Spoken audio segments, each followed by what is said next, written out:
Hey, welcome back to World According to Briggs and a video about neighborhoods. The United States has some pretty interesting neighborhoods. I mean, they're in the cities, they're in the suburbs. We have neighborhoods everywhere. Some of those neighborhoods are pretty damn dangerous. And that's what we're looking at today. This is a compilation of some videos we did a few years back about the worst neighborhoods in the United States. Today, we're starting with Cleveland, one of my favorite cities because I'm a big Cleveland Browns fan. Let's take a look.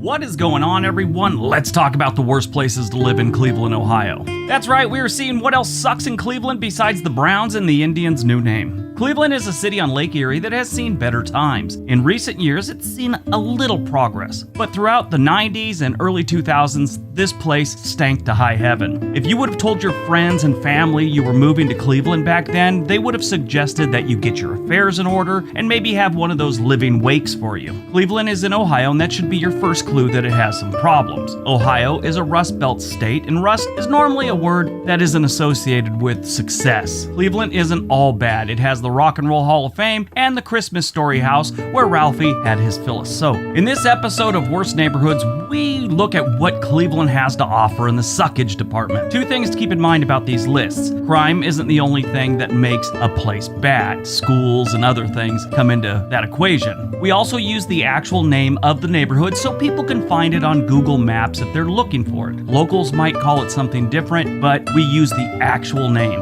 All right, let's take a look. Number 10, South Broadway. South Broadway sounds like a really nice place you'd take your spouse out on a date, maybe see a show or something like that. That's not what goes on here. They have a couple things that really bring down a neighborhood: train tracks and an industrial area. They also have the Cuyahoga River on the neighborhood's border, but most of that land is taken up by the train yard and some really shady looking industrial areas that people probably don't do as much work there as they use the area to hide evidence. If you want to be the envy of all your friends, you could move here and get a house for under $100,000. You may not want to after I give you some of the stats, but this neighborhood has, most of their homes here, and there's probably like 30 for sale, are all under 100,000. Actually, I see two that are over 100,000 and it's like 150,000. So you could move here and buy a home that in a lot of cases are decent. And you just got to deal with some bad stats, like a really high crime rate. The cost of living in South Broadway is actually 17% lower than the national average, and housing is 74% lower than the national average. Their median home value is $47,000. I'm not even joking.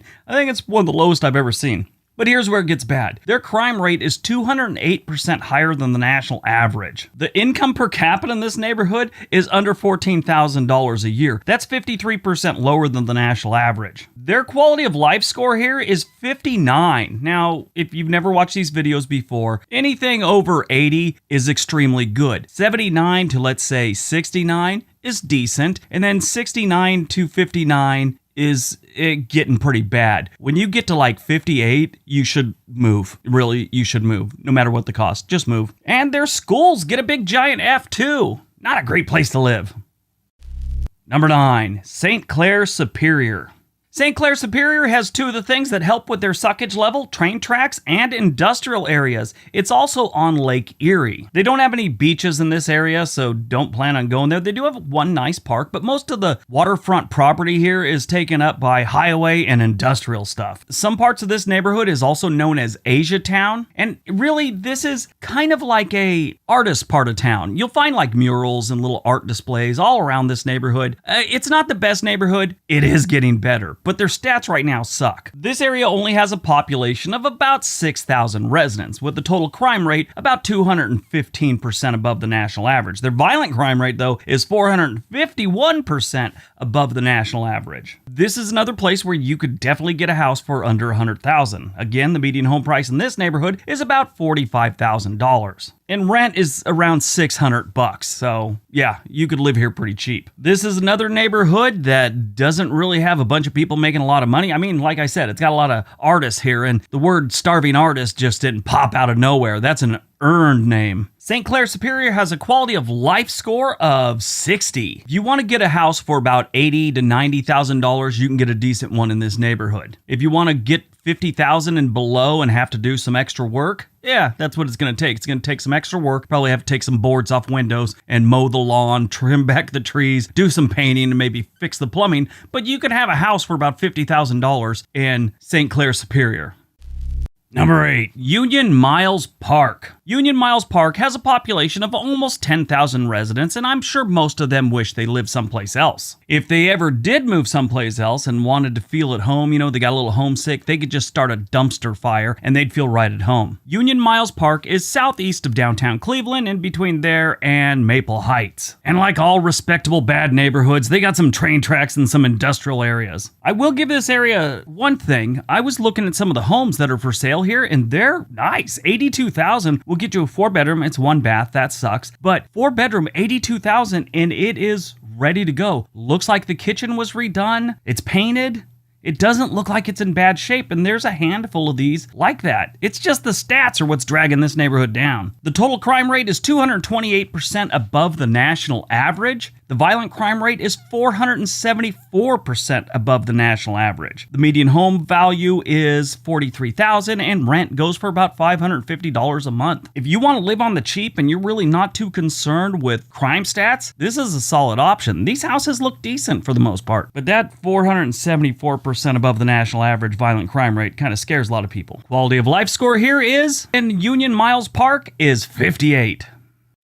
Number 7, Fairfax. Seems like every city in the United States has a Fairfax. I mean, good-sized city. I know Los Angeles has one, New York has one, a couple other big cities have Fairfax areas, or Fairfax neighborhood, whichever you prefer. The Fairfax neighborhood in Cleveland is just a little east of downtown. Surprise, surprise, they got train tracks. Not much industrial area there. There's some bordering it, but not in the actual neighborhood. This neighborhood actually has some new homes that go for over $300,000. They look nice, but they do have a handful here that are going for under $100,000. They got one decent one that's ready to go. Looks like it's $120,000. Probably have to do a little work, but it's 5-bedroom, 3 baths. That's not terrible. But if they've got any new construction, that means this neighborhood has the possibility of turning it around soon. Now's the time that you might want to buy some property for $50,000. They got actually $50,000. It's run down. It needs a lot of work. 6 bedrooms, 3 baths, $50,000. Actually, they reduced the price by $100 recently. It's now $49,900. If someone's on the fence on whether they should spend $50,000 on a house, lowering it $100, do you really think that's going to entice them to actually take that leap? What's sad about that house? The garage is actually in better shape than the house is. Fairfax has a population of about 4,500 residents. Their total crime rate is 241% above the national average. Their violent crime rate is 496% above the national average. That is brutal. The median home value here is only $32,000, and rent will run you about $550. That's the median price. I'm sure someone's going to leave in the comment section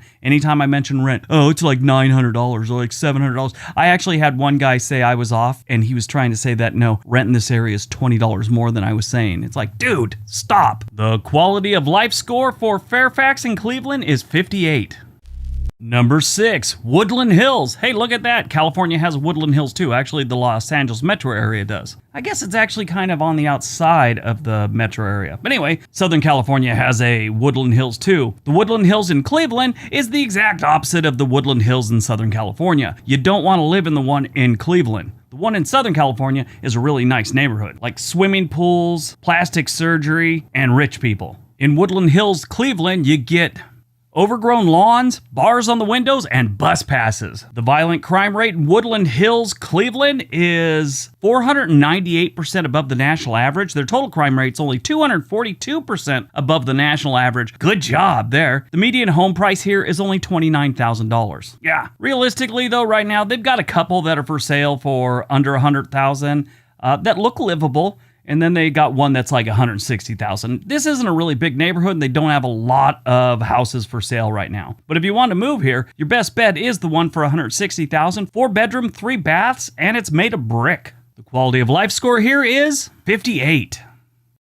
Number 5, stockyards. That already sounds bad. Stockyards isn't the best neighborhood right now, but they do have some construction going on, so in the future they might be doing a little bit better. But right now, they got all the things that make a neighborhood suck. Vacant lots, industrial area, and train tracks. They've got a bunch of homes for sale here that are all under like $90,000, and they look livable, like you might have to do some work. Now, granted, I'm not going in and inspecting the plumbing and the electrical and stuff like that, but just from the outside, and then you kind of poke around Zillow, these places look like they're almost livable right now. Just maybe a little work, you could have a house for under $90,000 and have to suffer through Cleveland Brown seasons and horrible winters. Oh, then of course there's the possibility of being assaulted like almost every single day. Their violent crime rate here is 501% above the national average. Their total crime rate is 243% above the national average. They got just a little over 7,000 people living here. Your stuff's not even safe here. It's like over 200% above the national average is property crime. The quality of life score in Stockyards is 59. Number 4, Central. Central just sounds like a neighborhood that the word central should be followed up by lockup or something like that. Now, the weird thing about Central is they have some really nice parts that look decent. Lawns are maintained, houses are taken care of. The downside is they got some industrial commercial areas that a lot of the crime happens there. And then, of course, they have the ever-present housing projects, along with some train tracks. The good news is they have a lot of newer houses being built here, so maybe in the future things won't be that bad. This area sits just east of downtown Cleveland, so if you're looking for it on the map, it's right there. It's not too far from the Cuyahoga River, and it's got Fairfax to its east. The total crime in Central is 245% above the national average, and their violent crime rate is 504% above the national average. They say they got about 11,000 residents living here, but I also saw an estimate that it's closer to 14,000. So I don't know. They don't have hardly anything for sale here. It's mostly, like I said, houses that are decent that will probably go for about $80,000, but most of it is housing projects and rentals. They say the median rent here is $362,000. The quality of life score in Central is 58.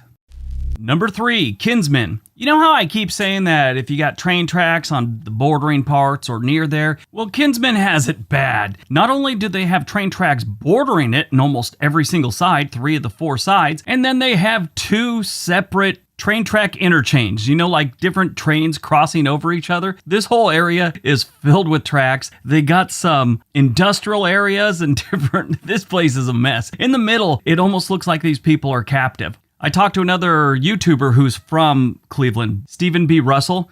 He said his grandfather grew up there and it's not a good place. How bad, you ask? Well, the median listing price here is $36,000. They have like a few homes that are under $40,000 that are for sale, but then they have a bunch that are foreclosed on and are up for bids. Okay, so these houses suck so bad and this neighborhood sucks so bad that nobody wants to spend $40,000 on one. They actually have to put it up for a bid, which means they're going to be lucky if they sell it for $30,000. Kinsman is a small neighborhood. It's on the east side of Cleveland, centered along Kinsman Road, and it's bordered to the south by Union Avenue and to the east by Kingsbury Boulevard and Martin Luther King Boulevard. The RTA Red Line runs just to the north of this neighborhood. Their crime rate is 251% above the national average. Violent crime rate is 515% above the national average, and their quality of life score is a whopping 59.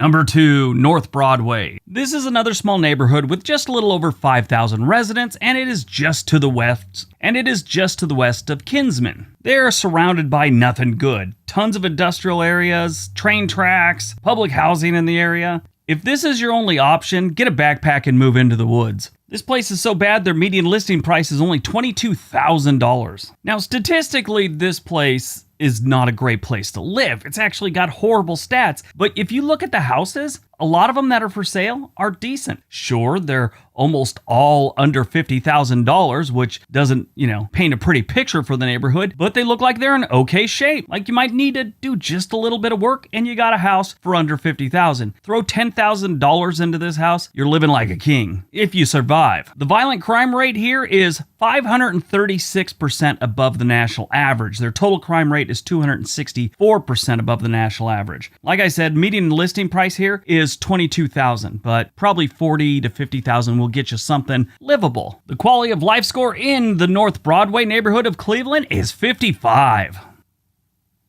All right, before we get to number 1, don't forget to give the video a big thumbs up. Let me know what you thought in the comment section, and if you haven't subscribed, please do so. All right, on to number 1.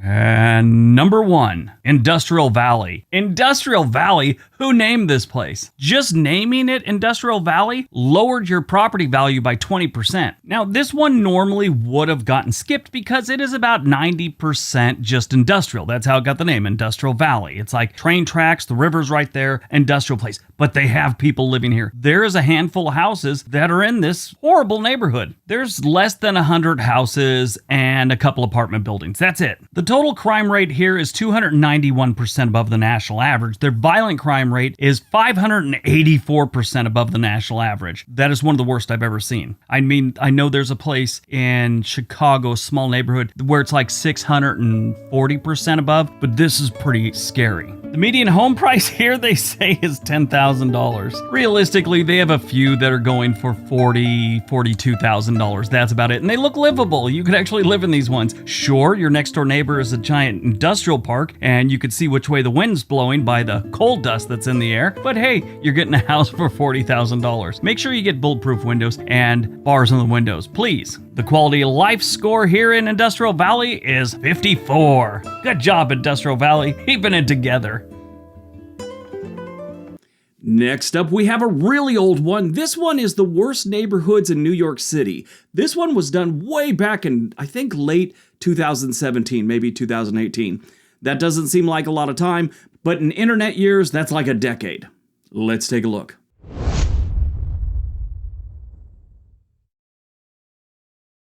Hey, welcome back everybody. It's time to do another list, a much requested list. This is a list that people have been asking for since I started doing list videos. Arguably the most well-known city on the planet. New York City is broken down into 5 boroughs, and each one with several distinct neighborhoods. Now, some of you may think that this list is maybe a little off, because you might think that, let's say, a neighborhood is bad only because it's got gangs or only because it's got violence. No, there's a lot more that goes into making a bad neighborhood.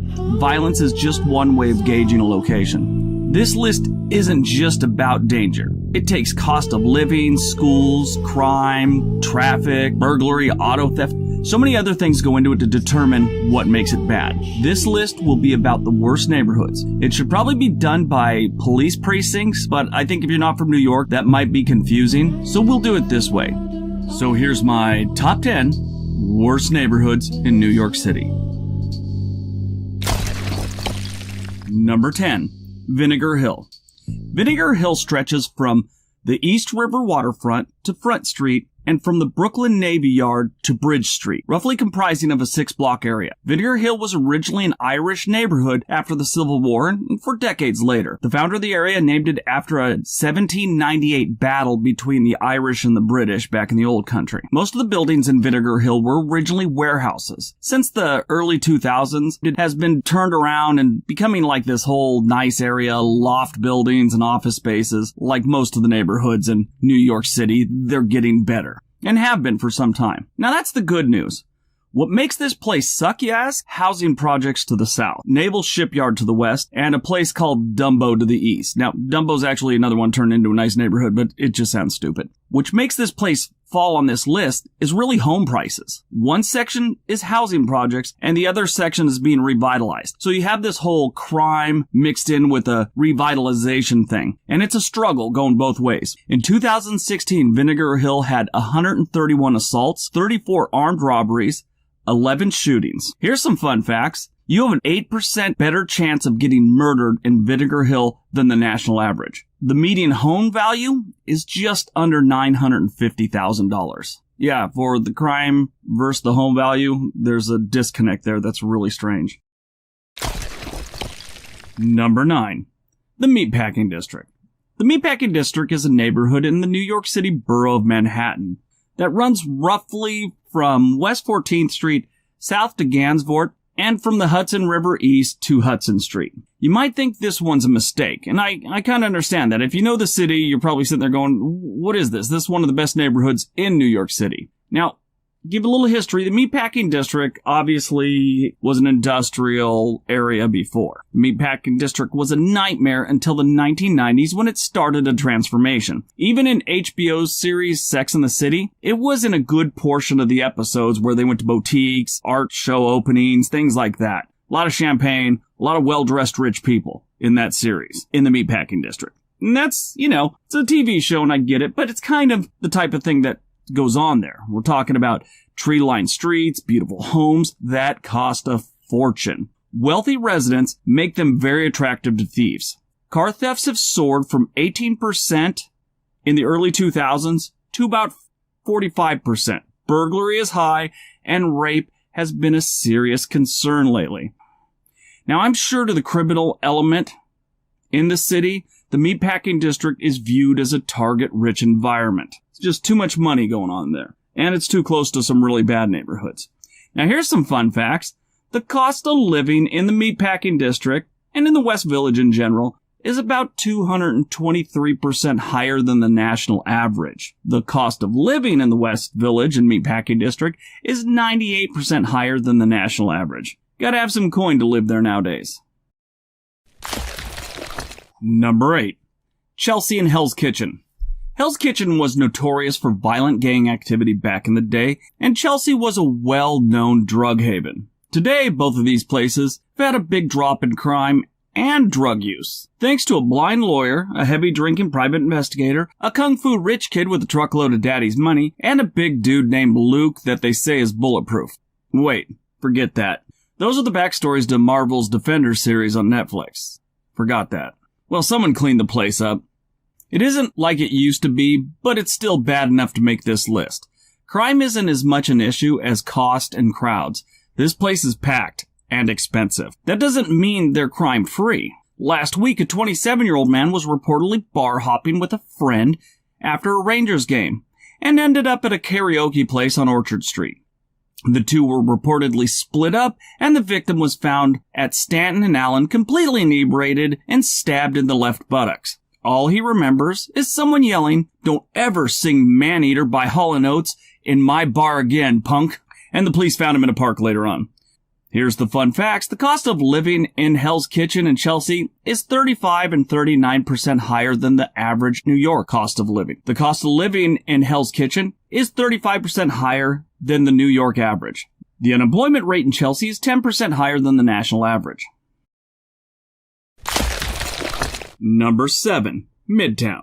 Only 75,000 people live in Midtown. But the sheer number of tourists, office, and support workers make the center of Manhattan one of the most trafficked areas in the city. So despite its great location, Midtown is ranked dead last in overall safety in all the neighborhoods of New York City. They just have too many potential victims in Midtown on a daily basis. Anytime you fill a place with tourists, you're filling it with opportunists. And that's my nice, politically correct way of saying thieves and scumbags. Opportunists. You like that? I'm learning. I'm growing as a mature adult. Here's the fun facts about Midtown. The cost of housing in Midtown is 187% higher than the national average. The average school test score in Midtown is 11% lower than the national average, and the number of total year-over-year crime in New York City has decreased by 3%, theft being the only category that has actually seen a steady increase.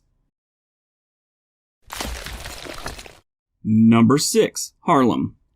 This is the portion of the list where we run out of places that suck because of cost and start getting to the more dangerous parts of New York. Harlem is a large neighborhood in the northern section of the New York City borough of Manhattan. Since the 1920s, Harlem has been known as a major African-American residential, cultural, and business center. It was originally a Dutch village, formally organized right around 1658. It took its name from the city of Harlem in the Netherlands. It's spelled with 2 A's instead of 1. Harlem is another section of New York that was really bad 20 years ago to about 70 years ago. That whole section in there, it was just bad. Now it's gotten better. Not a ton better, but it has gotten better. One of the only things that isn't an F or a D- is housing. It's one of the only places you can find cheap housing in Manhattan. It's kind of rare. There's a couple other places that are worse, but this is one of the first ones. Here's some fun facts.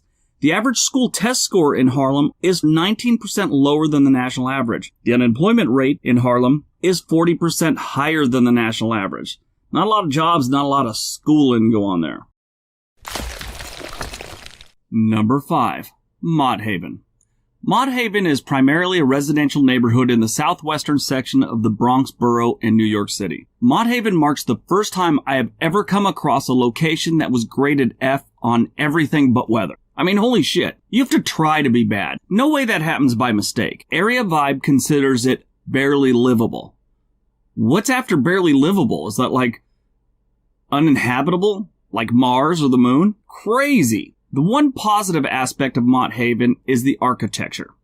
If you're feeling adventurous, and I mean extremely adventurous, take a drive and see Bernstein Block, which is very impressive, the 40th Precinct Police Station, which is one of the most heavily used buildings in the city, and the Mott Haven Post Office. And that's really the only positives I could say. I'm sure if I was a resident, or you're a resident listening to this, you're going to bring up about 50 things positive about Mott Haven. Yeah, they're not really that positive. So stop typing. Here's some fun facts about Mott Haven. The unemployment rate is 45% higher than the national average. The overall crime rate in Mott Haven is 25% higher than the national average. Don't go there.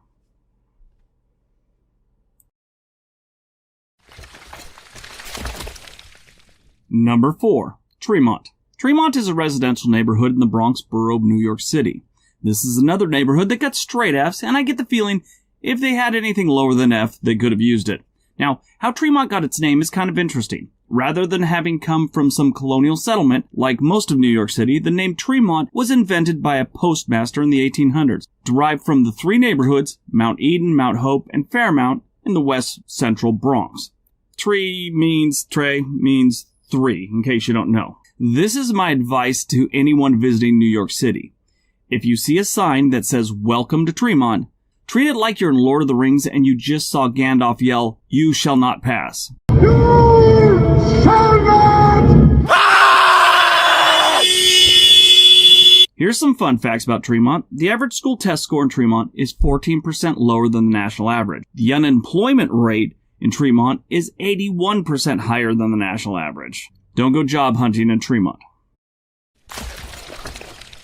Number 3, Bedford-Stuyvesant. Things have gotten better for Bedford-Stuyvesant since Jay-Z rode the Bed-Stuy street cred to stardom. It's no longer the gold standard for urban violence. But that doesn't mean things aren't generally grim for the slowly gentrifying Brooklyn neighborhood. After years of improvement, they had a 6% jump in overall crime in 2017, and it's reason for concern. Now that includes robbery and murder, giving Bedford-Stuy the 67th overall ranking in violent crime. That's 67 out of 69 neighborhoods in New York City. Here's some fun facts about Bed-Stuy. The cost of housing in Bedford-Stuyvesant is 106% higher than the national average. The per income capita in Bed-Stuy is 23% lower than the national average. Now, when you've got that low of an income and you've got that high of a housing cost, there's a serious problem. That usually means a lot of people are being chased out of the neighborhood, but the violence is still increasing somewhat. Number 2. Brownsville. Brownsville is a residential neighborhood located in eastern Brooklyn in New York City. The Brownsville motto may be never ran, never will, but that's not the best advice considering the neighborhood is officially the murder capital of New York City. Brownsville was the scene of the most murders and shooting per capita in the city. And that's alarming. Crime has dropped in recent years, including robbery and murder, but not enough to keep Brownsville from ranking as one of the least safe neighborhoods in New York City overall. 68 out of 69. This one is all Fs, but weather and housing. And that's the great thing about being dubbed the murder capital. Cheap housing. Here's some fun facts. The unemployment rate in Brownsville is 37% higher than the national average. The cost of living in Brownsville is 36% higher than the national average. Here's another great one. Only 70% of the people in Brownsville have completed 8th grade. And number 1, Hunts Point. Hunts Point is a neighborhood located on a peninsula in the South Bronx borough of New York City. It's an industrial area and the location of one of the largest food distribution facilities in the world. Efforts have been made in the last few years to clean up this industrial area. Hunts Point has a pretty horrible reputation for prostitution and crime in general. Initiatives have helped cut down on murders, carjacking, burglary, and reported rapes. This place was even the focus of HBO's series Hookers on the Point. And it was a documentary series, so it wasn't like, Pretty Woman type prostitution. It was gritty and it was horrible. If you get a chance, watch it. Despite these efforts, Hunts Point is still the bottom of the barrel for New York City neighborhoods. There were 135 violent crimes per 100,000 residents in 2017. In 2017, there was an increase of rape, up 67%, misdemeanor sex crimes up 26%, and robberies up 36%. Here's some fun facts. In Hunts Point, you have a 1 in 30 chance of becoming the victim of a violent crime. Not all crimes, just a violent crime. The income per capita in Hunts Point is 58% lower than the national average. The unemployment rate in Hunts Point is 52% higher than the national average. Hunts Point is an ugly, ugly place. If you ever look at pictures of it, it looks like New York City in the 1970s. It's just bad. Alright everyone, that's my video. I hope you guys enjoyed it. Hope you got some information out of it. Everybody have a great day. Be nice to each other. Alright, up next we have one of the most successful videos we've ever had. The worst neighborhoods in Houston, Texas. Let's take a look. What is going on, everyone? Welcome back to the World According to Briggs, a channel that tries to give you some information about places to live. Today we're talking about the most moved to state in the country, Texas, and its second most popular city, Houston. Houston is right here in case you don't know, not too far from the Gulf of Mexico. It is home to over 2.1 million residents, making it the fourth largest city by population in the US, with the metro area having just under 7 million, making that the fifth largest metro area. Now, I feel like I should explain metro areas. We've had a couple people leave comments about they don't understand metro areas and why do I keep bringing it up, and normally I just let it go, but people seem to be jumping down their throat, so I'll give you an explanation. A metro area is just the city plus all its suburbs. It's simple. It almost never comes up unless you're talking about a major city, and it's kind of gives you an idea of how crowded they are. It's easy. It's not a big deal. Houston is a great city with rich history, and it's in what I refer to as Hurricane Alley. That's the Gulf Coast between New Orleans and Brownsville, Texas. For some reason, it seems to be a funnel for hurricanes. Every single year, they're in danger of getting a hurricane. Other than Florida, that feels like it's, to me, the most common thing you hear. But like all cities, Houston has its problems. One is dangerous neighborhoods. They have some real gems here. Not the worst in the country, but it really seems like they're putting in the effort to get there. So if you're thinking about moving to Houston, which it has jobs and people are moving there, these are the 10 neighborhoods you should avoid because they're dangerous. Number 10, downtown Houston. The downtown Houston neighborhood is the largest business district in Houston, Texas. It's located at the geographic center of the metro area, so it's like right in the middle. It's also where Interstate 10, Interstate 45, and Interstate 69 meet. This area is a problem because of the high number of people moving in and out of here on a daily basis. Is it your typical dangerous neighborhood? No, not really. It's not like gangs and things like that. It has tourists and about 150,000 office employees moving around this area, so, there's a lot of opportunity to have some problems. Assaults are frequent and road rage is not uncommon. The national average for violent crime is about 2,500 for every 100,000 residents. The downtown Houston area sees a little over 3,300 for every 100,000. The violent crime rate here is 78% higher than the national average. Number 9, Bel Air. So this one caught me off guard. I had no idea. I've been to this part of Houston. I have a cousin that lives there currently. I thought it was a decent place, but according to the FBI's website, they get some violence. Bel Air is a residential area just west of downtown, and it's not too far from the Houston Zoo, which I've been to that zoo. I liked it. It was a really hot day, and when I went there, I noticed they had a lot of wood pathways in different areas, which made it a lot easier on the feet. Hot cement for 4 or 5 hours is a rough day. Any of you parents out there already know this. Bel Air is a decent town that, like I said, gets some violence. Their overall crime rate isn't terrible, but the violent type, it gets up there. The violent crime rate is 83% higher than the national average in Bel Air. Number 8, West Chase. West Chase is a business district and neighborhood in western Houston. This is another one that isn't a terrible neighborhood, it just has some bad stats. The poverty level and unemployment are about equal to the national average, and their overall crime isn't crazy. They just get into hurting each other here, I guess. In the 1950s, large portions of West Chase were purchased by Robert E. Smith, a Houston oil businessman, who was the owner of the Houston Colt 45s back in the day. It's a baseball team that later changed their name to the Astros. He bought the land and started developing it. One thing led to another, and the Astros cheated to win the World Series. West Chase's biggest problem is apartment buildings.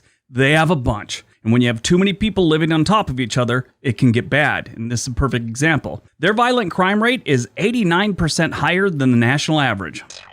Number 7, East End. East End is a neighborhood bounded on the west by downtown Houston and on the east by the Port of Houston. They have the wonderfully polluted Buffalo Bayou on the east side of the neighborhood, and it flows past the site of Harrisburg, which was an early Texas trading post in the Republic of Texas days. That was like 1936. Seriously, though, never go in the water here. They have a canoe launch and different things like that, but this water is just so polluted. You'll have a tumor growing by the time you dry off. They do have great tacos and a good amount of violent crime here. Up in the Second Ward neighborhood, which is part of East End, you have the Clayton Homes housing project, which adds to the violence of the overall neighborhood. The violent crime rate here is 91% higher than the national average. Yeah, it's not really a place you need to visit.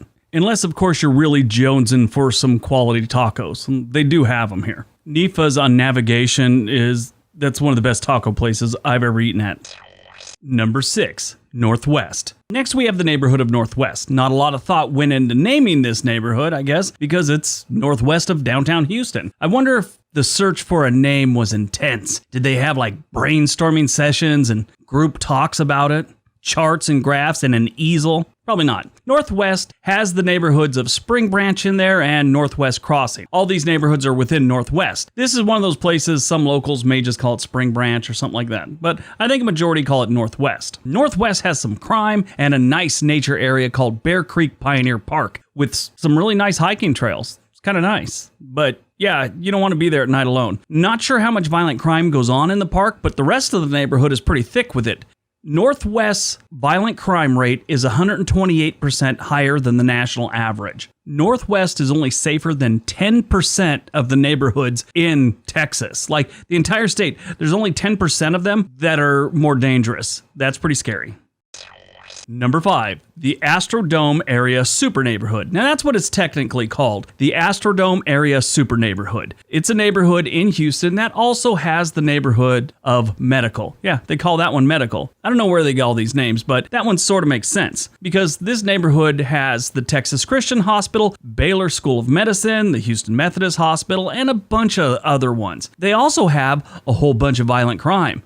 There's about 20,000 people that live here, and it can get dangerous. The violent crime rate here is 130% higher than the national average, and this is another one of those cases where it has a lot to do with how many people live in apartment buildings here. Like I was saying before, when you get too many people in a small area, bad stuff starts happening. Also, if you look at the stats here, not a lot of the people here have really good jobs. A lot of people are on a budget, and that tends to, heighten problems in the area. You have about a 1 in 19 chance of being the victim of a crime in the Astrodome Area Super Neighborhood. Yeah, pretty high.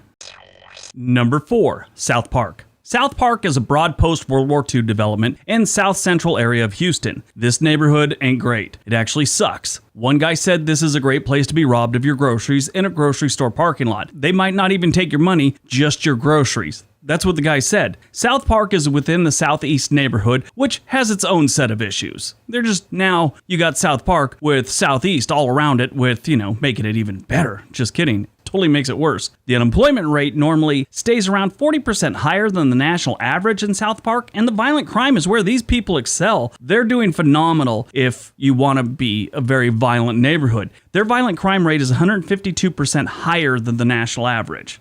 Like I said, this place ain't great. It actually sucks. Number 3, North Houston. North Houston is a small neighborhood in what I'm sure you've already guessed in the northern part of Houston. It's near the Sam Houston horse racing track, and this place is like a poor neighborhood in a third world country, which happens to be inside a first world country. I read a review of this neighborhood by a guy that described it like a little patch of heaven. It was such a flowery review, I began to think the government website that I got the crime stats from was way off, like they made a mistake. I checked it out. It wasn't. The dude was way off. He needs his medication checked or quit wearing like one of those virtual reality headsets 18 hours a day. The average income in North Houston is 56% lower than the national average, but that's nothing compared to the violent crime rate, which is 170% higher than the national average. It is a rough place to live. Number 2, Northeast Houston. Okay, now we're getting ugly. we're starting to get into those Chicago and Detroit style bad neighborhoods. You know, the really bad ones where if the police see you driving in there, they'll turn you around, like tell you, you don't need to go to this neighborhood. This is one of those. Northeast Houston is a large neighborhood with industrial sections, chemical plants, petroleum plants, and bars on almost all the windows in all the residential areas. When 9 out of 10 homes on a block have bars on the windows, you need to forget this place exists. Just move to someplace else. Don't drive in here. Don't drive by here. This is one of those places. Northeast is a place you should really forget. All forms of crime are sky high in this neighborhood, with violent crimes being so high, I consider it unsuitable for human life forms. Yeah, it's that bad. The crime rate here is 200% higher than the national average. Yeah, 200%. If you don't get assaulted or worse, your stuff's going to be taken at some point. There's no reason to live here. And number 1, far north. Far north is a little hard to pinpoint where its borders actually are, but it's north of Aldine and east of the George Bush Airport. Like almost anywhere in the country, neighborhoods near a giant airport suck. They just do. There's too much stuff going on around there. There's too much opportunity for criminals, so the crime rate's always high. Far north is no different. Industrial areas, apartment buildings, trailer parks, and a giant airport all drive up the crime rate in far north. The only thing that's a good stat here is the cost of living. It is dirt cheap to live in this area. And that's because nobody wants to live there. It's just how it goes, you know? If the place sucks, housing and cost of living is going to be cheap. So if you're looking to save a buck and you don't mind risking your own life to, I don't know, check your mail, go to work, hang out in your backyard, far north may be a great place for you. All their stats are high when it comes to crime, but their violent crime rate is 250% higher than the national average. Yeah, that's really high. Far north is the most dangerous place to live in Houston. All right, that's our video. I hope you guys enjoyed it. Hope you got some information out of it. Now you know where not to live in Houston. If you're looking to move to Houston, there's a lot of good places. The ones on this list are ones you should not consider, unless it's by like court order or something like that. All right, don't forget all the links below. Give the video a big thumbs up. Leave a comment. Tell me what you thought. Don't forget to subscribe. Everybody have a great day. Be nice to each other. All right, up next we have one of those cities that has just always been on the worst list. St. Louis. For over 70 years, this city has been in bad shape. The last few years, they've showed some promise, and their downtown area, in some parts, is getting a lot better. Let's take a look at those neighborhoods that still suck.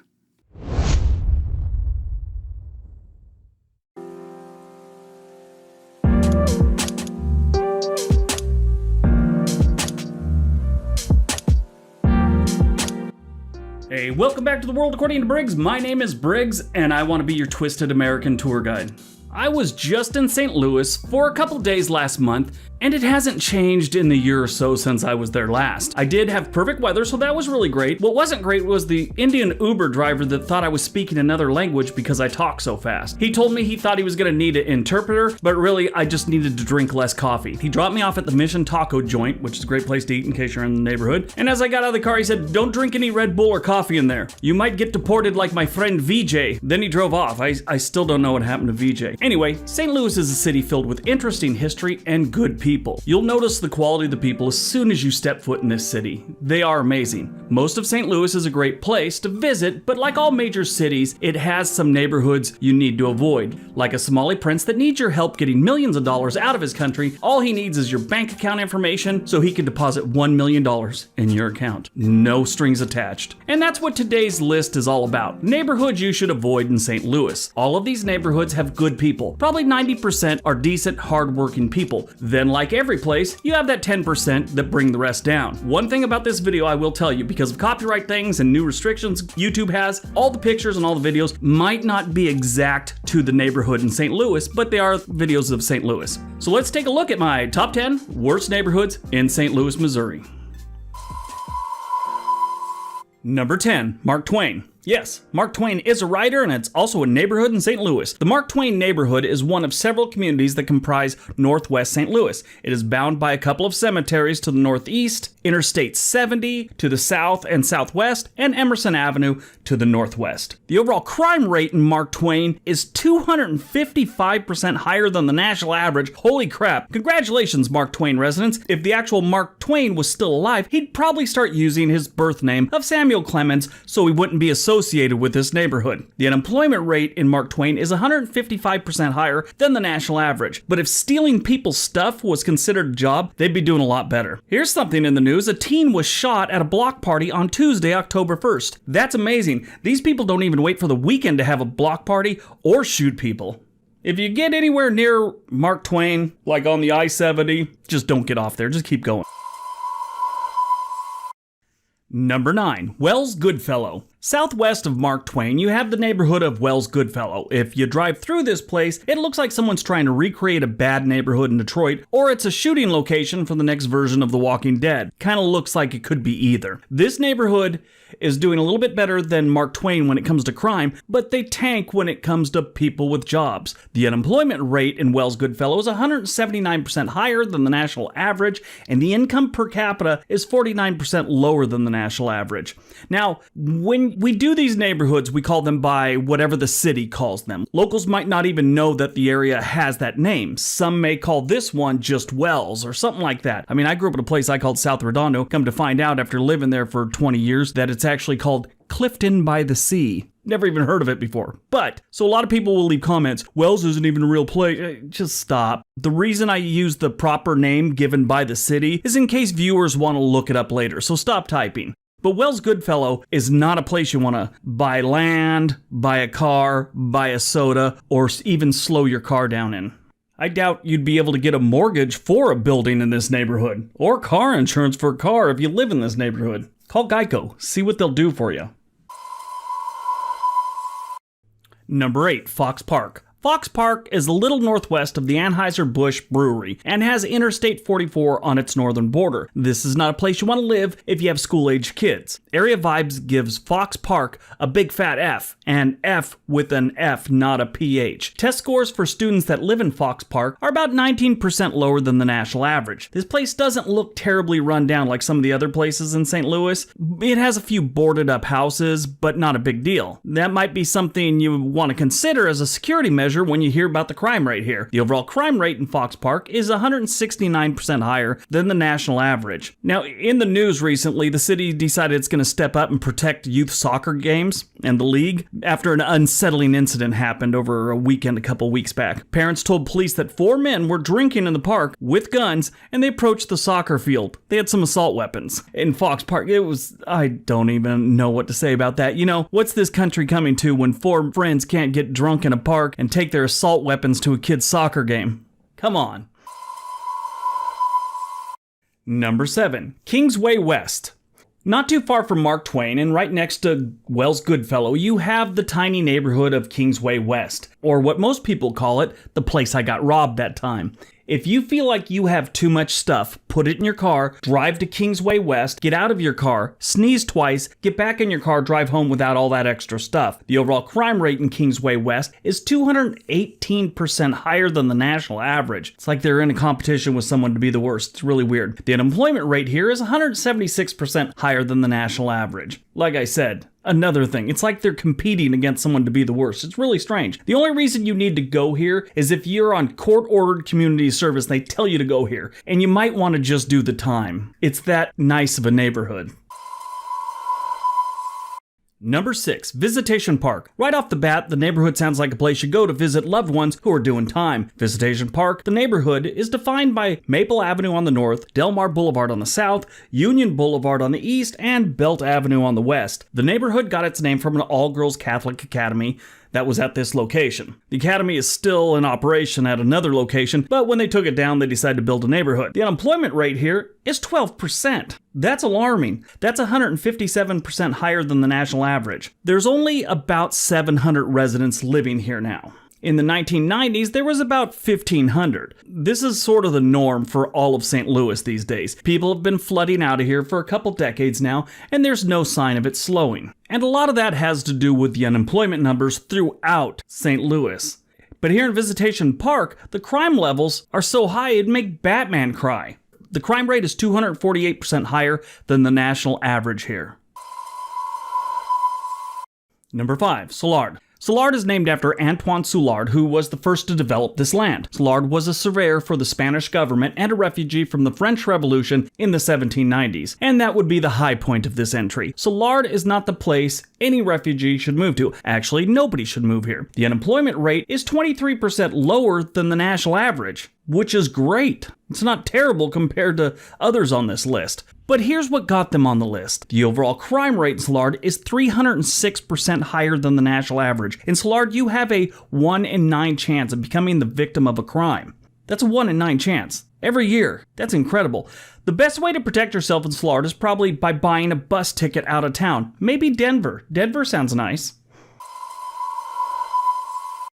Number 4, Benton Park is a neighborhood on the south side just west of the Soulard neighborhood. Benton Park wasn't always a neighborhood in St. Louis, at least not for the living. It used to be a cemetery, so you know this place has some bad juju going on. If you live here, your house could catch a poltergeist and your kid could get sucked into your TV. Happened once before. Okay, maybe not. Maybe that was the premise of the movie Poltergeist back in the 80s. And that movie freaked me out. Back then, everyone was saying that this was based on a true story, and when you're 10, that's some scary shit.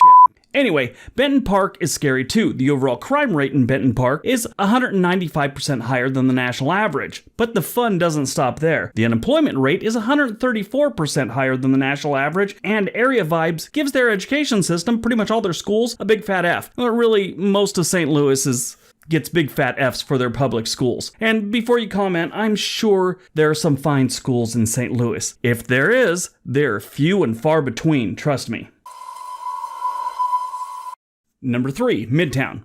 Midtown is located west of the city's riverfront at the intersections of Grand and Lindell Boulevards. One interesting fact about Midtown, this was the site of the only American Civil War battle in St. Louis. The Camp Jackson Affair, as it was known, took place on May 10, 1861, when the Union Army decided to fight with the civilians. So I guess what happens is the Union soldiers showed up and the Confederate soldiers surrendered. They were there to collect some weapons and all this, and so the Confederate Army decided they didn't want to fight. I guess this pissed off the locals, and they started fighting the Union. 28 people died, and actually the first officer for the Union Army was killed during this little fight with them. The crime rate in Midtown is about 279% higher than the national average. The income per capita in Midtown is about 38% lower than the national average, and the median household, like together, is about 51% lower than the national average. Midtown kinda sucks.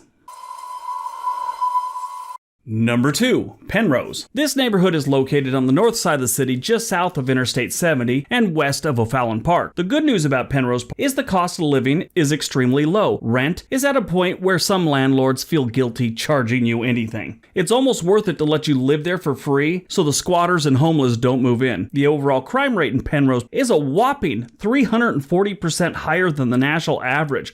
Way to go, Penrose. What is the deal here? Are they teaching these kids how to be adults by playing Grand Theft Auto? What's really strange about this place is the employment is decent. The residents have jobs. Normally, you don't see that high a crime rate when people have jobs to go to. Strange. And number 1, Fountain Park.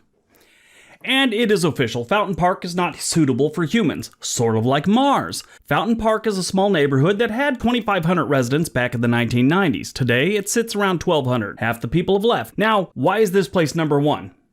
I sort of forgot. Why was it? Oh yeah, now I remember. The crime rate. The crime rate in Fountain Park is 360% higher than the national average.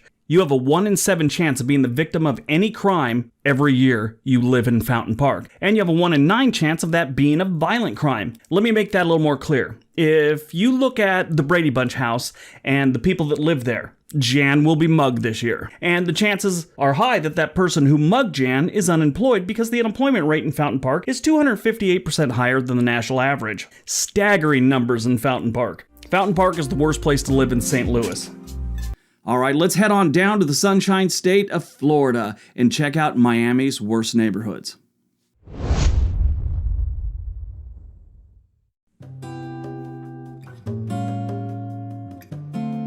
Hey, welcome back to the World According to Briggs, everyone. How is your world spinning for you?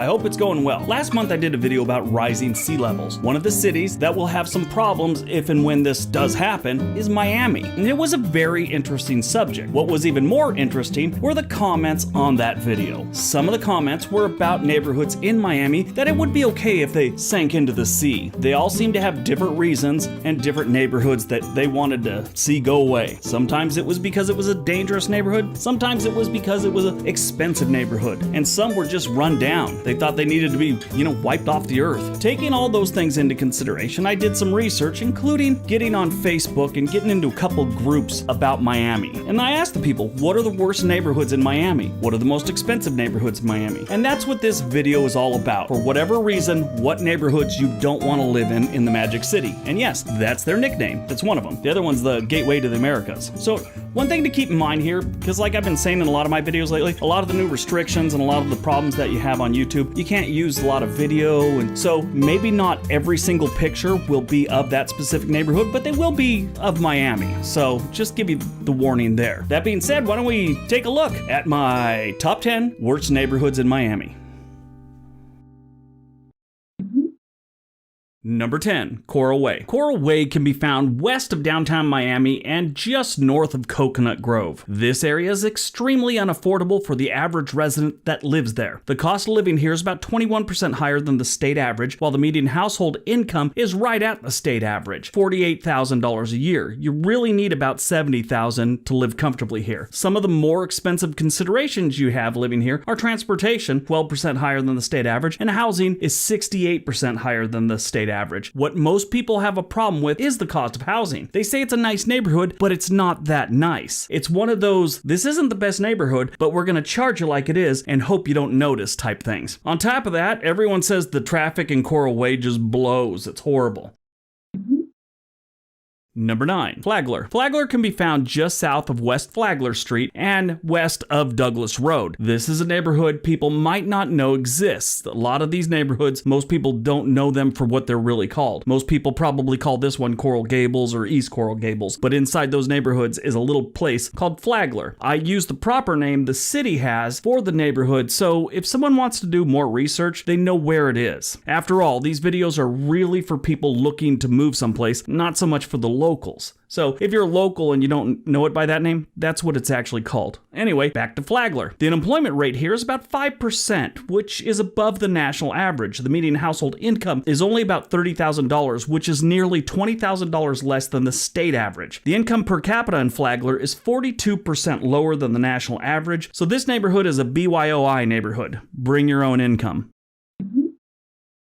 Number 8, Little Havana. Little Havana is one of the more dangerous neighborhoods in Miami, but the crime rate doesn't reflect that. The crime rate here is only 5% higher than the national average. Now, that doesn't seem that bad. We've looked at places in other cities that it was like 125% over the national average, and actually we just did St. Louis and we saw some that were like 275% higher than the national average. That right there is crazy. But here's the thing with Little Havana. Most Hispanic and Caribbean cultures don't involve the police in their matters, and Little Havana, in case you don't know, is very Cuban. There are a lot of different reasons why they don't report their crimes, but let's just say probably more than half the crimes committed in Little Havana are never reported to the police. And a good portion of those unreported crimes are dealt with within the neighborhood, meaning they take care of their own justice. Now, here's what I know about this neighborhood. They have great food everywhere you go. It's been years since I've been there, but everything, it just smells so great, and there's just so much good food everywhere around here. But not everyone's making money in Little Havana. The income per capita in Little Havana is 47% lower than the national average.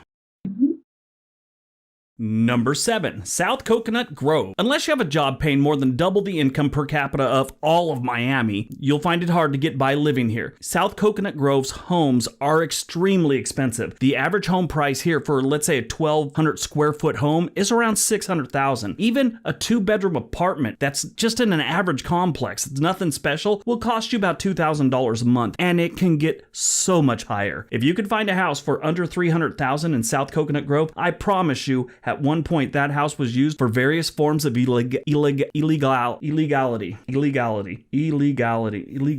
Some bad things were going on there. One person responded to me and said that if you live here, you're extremely rich, extremely poor, or you got your house from a dead relative. Or actually, one person said you could be a squatter. That's the only way you live there. Everyone said it's just a matter of a year or two before all the old homes are gone in South Coconut Grove. But basically, this place is too expensive to live for most people. That's why people say it's a bad neighborhood. Cost.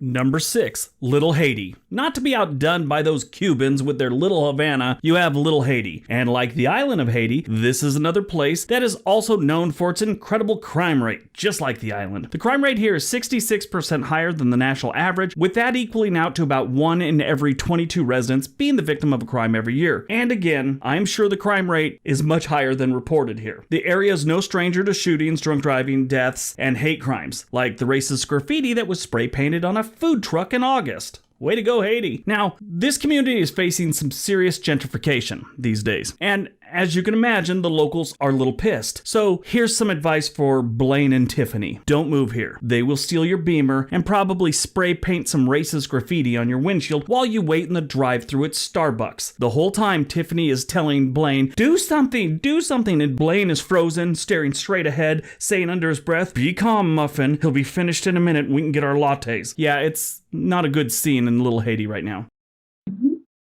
Number 5, downtown Miami. The crime rate downtown is out of control. Most locals, whenever you tell them that the crime rate in a downtown area is bad, they want to argue it because they don't see it. But it is happening. The crime rate in downtown Miami is 168% higher than the national average. But what's even scary about those crime numbers is it's been decreasing year over year by 12%. The year before last, it was actually 8%. Now, the crime rate is believed to be getting better, which might have to do with the shutting down of some public housing. The city of Miami has just had to close its second public housing complex just outside of downtown because of rampant crime taking place on the property. They told everyone to leave and put up a fence around it. You know, they gave them like Section 8 vouchers to go get new housing and stuff like that. But the place was so toxic with crime, they had to do something. I was reading up on it and a lot of the residents were shocked that this was happening. How? How could you be shocked? The crime rate has been high forever in these housing projects. The city's been pouring resources into keeping the good people in those projects safe, and it's just not working out. Eventually, they're going to cut the cord,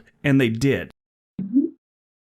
Number 4, Upper East Side, Miami. Right next to Little Haiti, you have the amazing and extremely safe Upper East Side. Totally joking. Unlike New York's Upper East Side neighborhood, Miami's sucks. This one is a twofer. High crime and high cost of living. Not only is your life in danger, but so is your bank account. One lady said she was walking her dog and a homeless man walked up, grabbed her dog, and demanded money. When she said she didn't have any money, he set her dog down, gave it a Charlie horse, and walked away. That's what she said. She said it gave her dog a Charlie horse. What does the world come to? Anyway, crime here happens so often nobody really blinks an eye anymore. Unless, of course, someone dies. There are places in Los Angeles that are like that. If there ain't a body, a cop might take a report over the phone. If there's not a body, they're not showing up. There's no way. They don't have time. Schools are the biggest concern here. Some of the schools are actually putting bulletproof backpacks on the school supply list and are putting firearm detection systems in the hallways.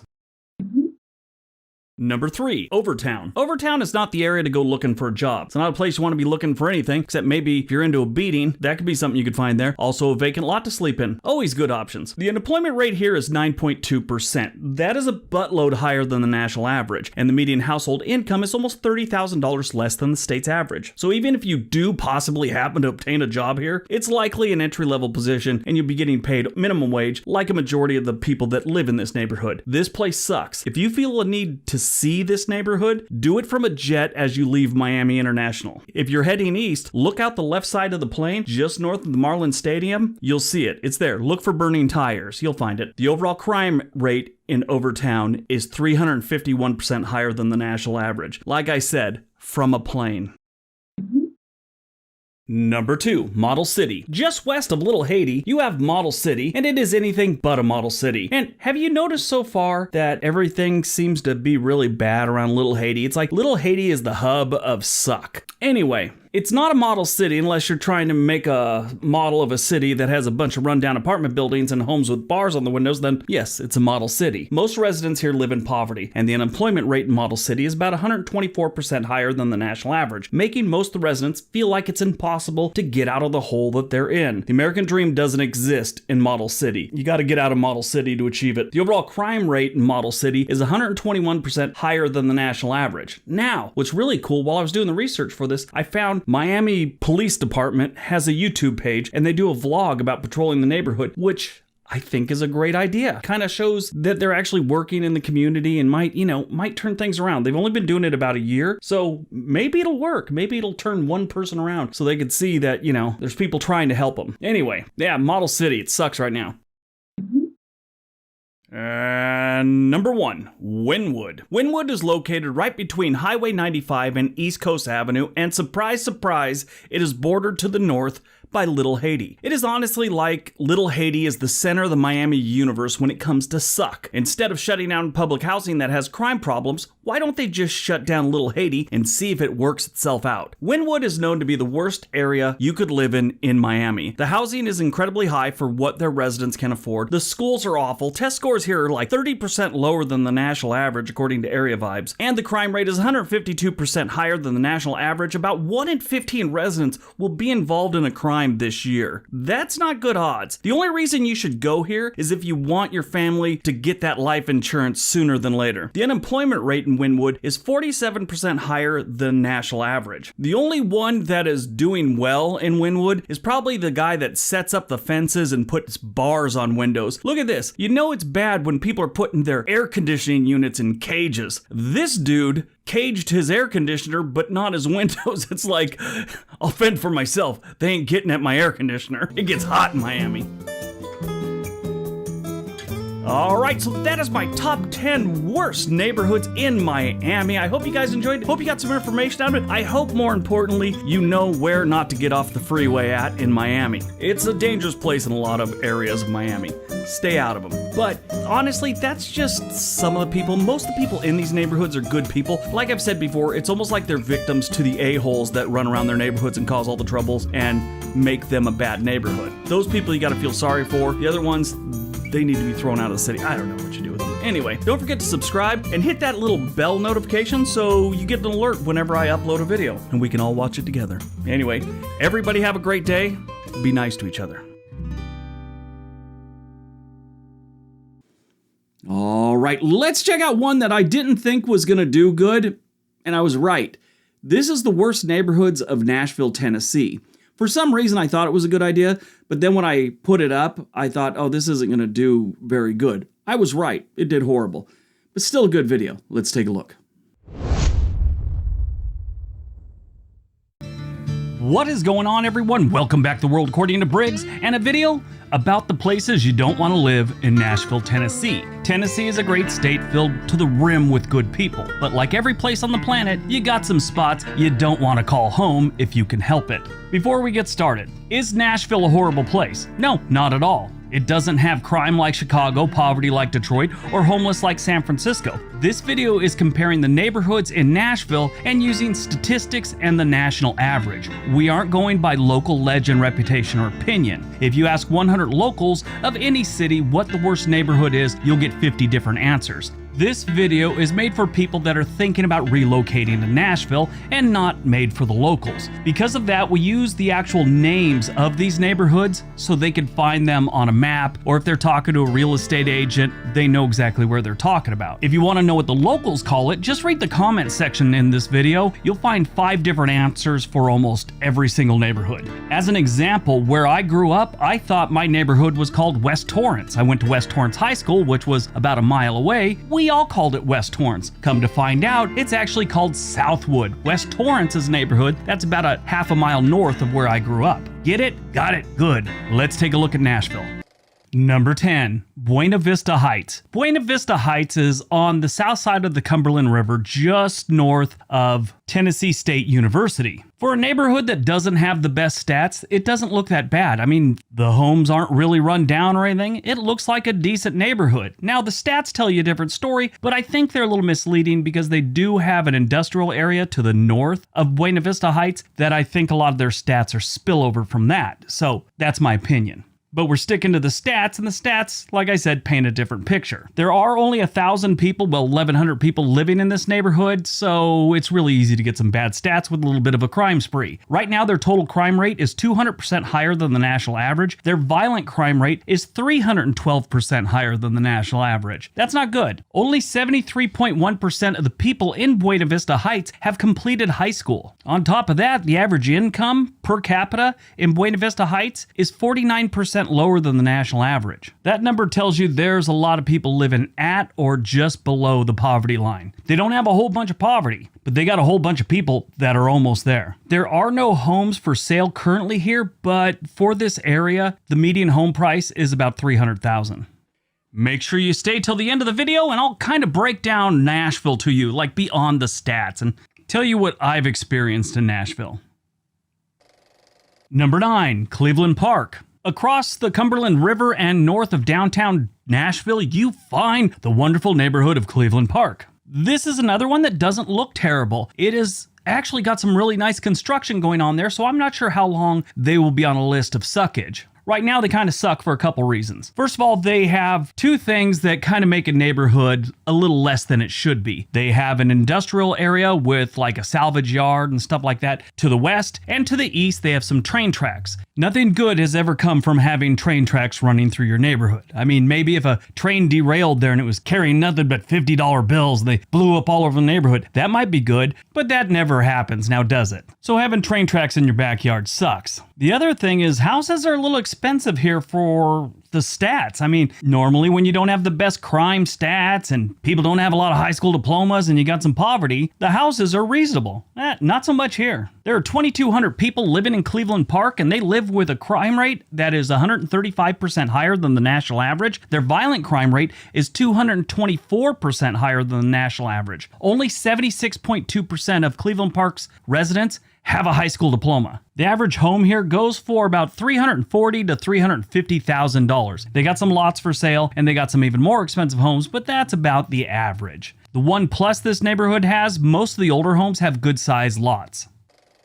Number 8, Eastwood. Eastwood is on the same side of the river with Cleveland Park. It's actually east of Cleveland Park a little bit, and there's almost 3,000 residents in this neighborhood. Again, the neighborhood doesn't look bad. A majority of the homes look like the owners actually care about them, so, mowed lawns and painted and not a bunch of broken down cars in front of them. That's a plus. Their stats, though, kind of paint a different picture. The first thing is it's far too expensive for what you're getting here. Housing is 46% higher than the national average in Eastwood, but they still have a total crime rate that's 218% higher than the national average. Their violent crime rate is 427% higher than the national average. That's not a good number. One survey shows that their average high school test scores are 76% lower than the national average. One good thing for Eastwood is their poverty level is equal to the national average, so they're not really doing bad there.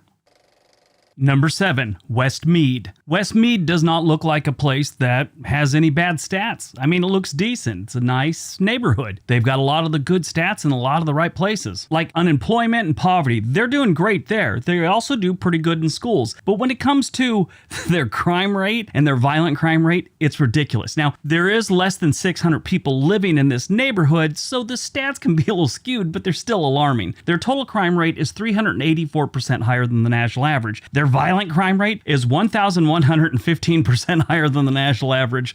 That number alone is alarming. For 2020, the FBI reported there were 11,347 total crimes reported in Westmead. These crimes ranged from the worst possible crimes, murder and whatnot, to car theft, property damage, things like this. Now, when you have stats like that, the natural order of things is the property should be pretty cheap. Not here. Their average home price is $360,000. Now, I understand that they have a very small population, so these stats are a little skewed, but it's pretty bad. Number 6, Osage North Fisk. Back up to the Buena Vista Heights side of town, which is northwest of downtown Nashville, you have Osage North Fisk. This is one of the first ones on this list that actually looks like its stats. This place doesn't look that good. It's a little bit run down. Yeah, sure, compared to places like Detroit, Chicago, bad neighborhoods, it's not that bad, but Nashville standards, it doesn't look great. There's about 2,200 residents living here, and they have a total crime rate that's 230% higher than the national average. Their violent crime rate is 345% higher than the national average. This is another neighborhood that didn't get that memo about if your neighborhood has horrible stats, your houses should be cheap. The average home price here is $360,000. They do have one that is missing a roof. I'm not even joking. The roof is completely gone, and it's going for $200,000. That's how you get a house for under like $210,000. It doesn't come with a roof. But it does come with 3 old mattresses in the driveway and a rocking chair that is missing one of the rockers. It only has one. Their high school test scores are 65% lower than the national average, and their rate of people that have actual college degrees, like a bachelor degree, is almost 60% lower than the national average. It's 58% lower. I was looking at a website, and sometimes people like leave Yelp type reviews for their neighborhood that they live in or whatever. Someone on Osage North Fisk wrote, "If you live here, you're just stupid." And they also said, "I got smart about 6 years ago," and they spelt GOTS, G-O-T-S, GOTS. Number 5, Talbot's Corner. Back to the east side we go for Talbot's Corner. Talbot's Corner is a little bit bigger than most of the neighborhoods on this list. Matter of fact, it overlaps into Cleveland Park from earlier, but they got their own neighborhoods, they got their own stats. This neighborhood is named after a Revolutionary War veteran named Thomas Talbot. I was reading one thing about this neighborhood, and they said not many shootings go on here, but when they do have a shooting, like 3 or 4 people get shot. There's a little over 12,000 residents in Talbot's Corner, and they live with a crime rate that is 329% higher than the national average. Their violent crime rate is 604% higher than the national average. In this neighborhood, assaults are not unusual, it looks like. I was reading their little police blotter, and it's like, this person got punched in the face, this person got hit with a baseball bat. Like so many other neighborhoods and suburbs in the Nashville area, the home prices are going up faster than the crime rate. The average home price here is $350,000. The income per capita in Talbot's Corner is 41% lower than the national average. And their unemployment rate is 75% higher than the national average. So even low-paying jobs are hard to come by in this neighborhood. Number 4, Bordeaux. Bordeaux is across the river. And guess what? They got some train tracks, a small refinery, and a woman's colony, all within the same little area. If you had refinery, train tracks, and woman's lockup on your crappy neighborhood's bingo card, you're a winner. Come on up and get a prize. I read one thing where the locals seem to think that this is the single mother capital of Nashville. Over 20% of the residents here are single mothers. For all those dudes that email me all the time wondering where the best place to meet women might be, I think you should start here. They got high crimes and low wages here. All the things that make Bordeaux wonderful. Bordeaux has about 5,000 residents. They have a crime rate that's 288% higher than the national average. Their violent crime rate is 617% higher than the national average. The income per capita in Bordeaux is 35% lower than the national average. If you want to buy a house amongst all these single ladies, you should expect on paying over $325,000. That's their average. There is one plus to this place. They have a really cool swinging bridge that crosses the Cumberland River for the train. So as the train comes by or a boat comes by, they kind of just rotate the bridge and then they rotate it back so a train can cross. Really interesting.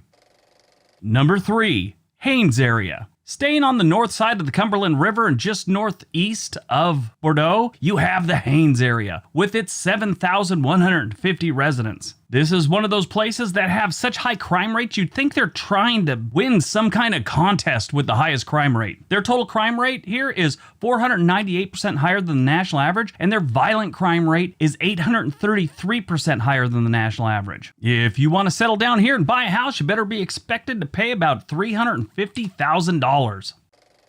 Number 2, Glencliff. Glencliff has it all. They got a couple industrial areas really close, they got some train tracks, and they have a giant rail yard to the west. They also have a zoo not too far away. Their crime rate is 406% higher than the national average. Their violent crime rate is 869% higher than the national average. If you want to live near the rail yard in Glencliff, be prepared to spend about $330,000 for a home. There's some homes here that are really expensive, like way beyond that, but $330,000 seems to be about the average. All right, before we get to number 1, don't forget we have another channel called On This Day. There's a link down below. All right, on to number 1.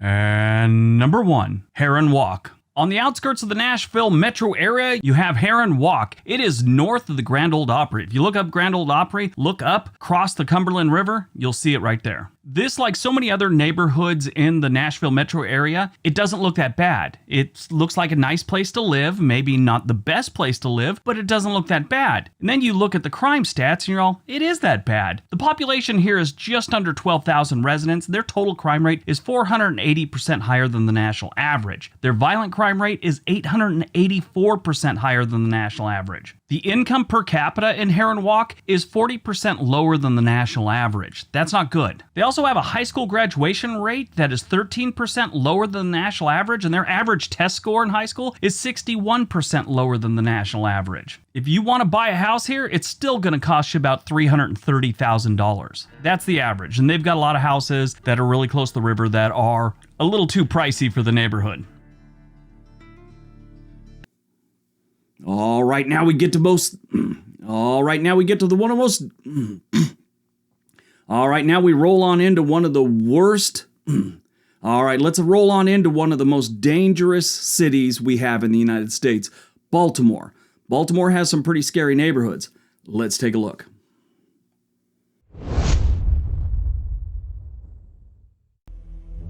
What is going on, everyone? Welcome back to World According to Briggs and a fresh look at Baltimore, or Beemore, whatever you want to call it. Baltimore is home to far too much history to explain in a 10-minute video, but it is home to Fort McHenry, the birthplace of the U.S. national anthem. The Star Spangled Banner, yeah, happened here. A lot of people think that the Star Spangled Banner comes from a battle during the Revolutionary War. It's incorrect. It came from the War of 1812. In 1999, there was a survey done about the United States and where things are located. 75% of US high school students thought that Baltimore was like right next to New York City. It's not. It is just north of Washington, D.C. on the Chesapeake Bay. Baltimore is one of the most dangerous cities in the United States, but they are on the verge of a tech boom, so there'll be a lot of people relocating to Baltimore in the coming years. And that's who this video is for. And because of that, we will be using the actual technical name of the neighborhood so you could find it on Google Map or whatever. Locals have all kinds of names for neighborhoods in every major city, and sometimes they have several for the same neighborhood. We won't be getting into all that, but if you really want to know what a lot of these neighborhoods are called, just look at the comment section of this video. The locals are going to be filling it with, we don't call it that, we call it this. It happens every time.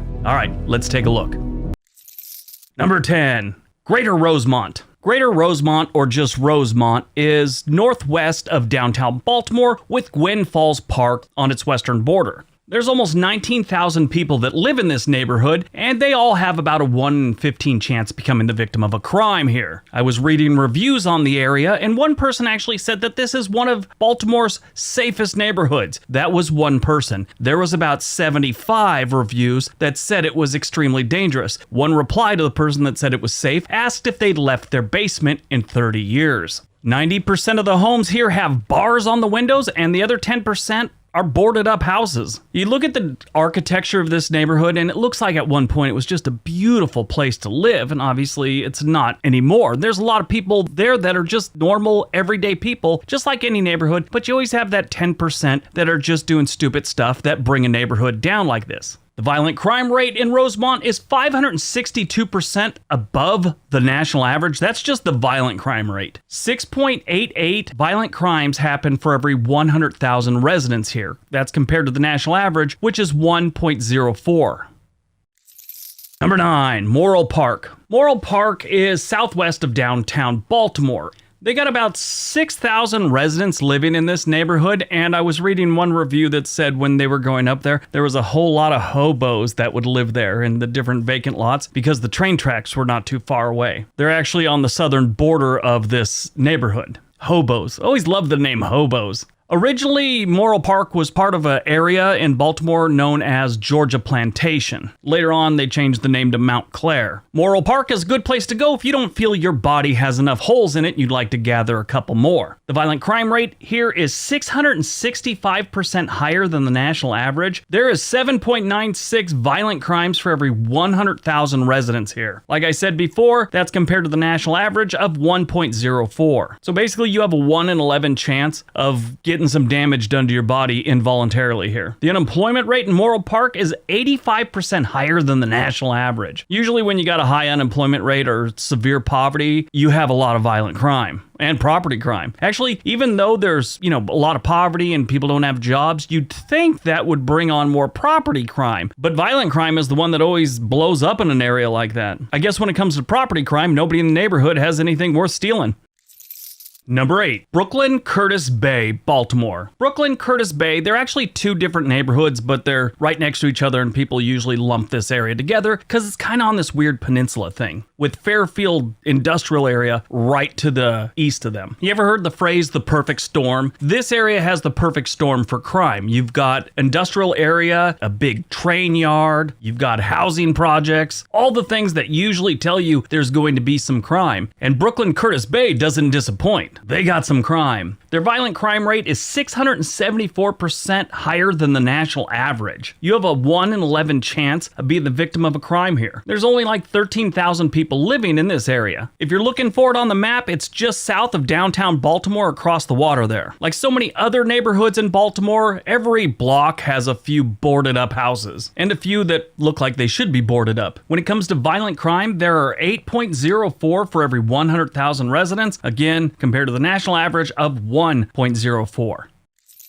Number 7, Oliver. This one's a little weird because some maps actually show Oliver and Greenmount East are like right on top of each other. There's a Greenmount cemetery right there, but it's weird. The one person I know from Baltimore, I hit them up on Facebook and he said he's heard the Greenmount thing, but he's always known that area as Oliver. Either way, this is a neighborhood that right now has a pretty high violent crime rate, but they're also in the middle of kind of going through a revitalization thing. They've got a lot of new construction going on in this neighborhood, so I think in future episodes, if we do this in a couple of years, they might not make the list. But right now, it's pretty dangerous. If you're looking for it on a map, it is northeast of downtown Baltimore, a little bit north of Johns Hopkins campus. Side note, if you want to get the locals worked up, call it John Hopkins. Oh, they love that. The violent crime rate in Oliver is 678% higher than the national average, and you have a 1 in 11 chance of becoming the victim of a crime here. When it comes to violent crime, there are 8.09 for every 100,000 residents. Number 6, Highlandtown. Highlandtown is just east of downtown Baltimore and just west of Johns Hopkins Bayview Medical Center. This area is a little strange. It doesn't look terrible when you look at the streets and the different houses. They don't have a ton of boarded up places. I mean, they have some, not a ton, but their violent crime rate's pretty high. It's actually 715% higher than the national average. It's about 12,000 people that live in this neighborhood, and they all have a 1 in 11 chance of becoming the victim of a crime here. But their violent crime rate, you got 8.47 for every 100,000 residents here.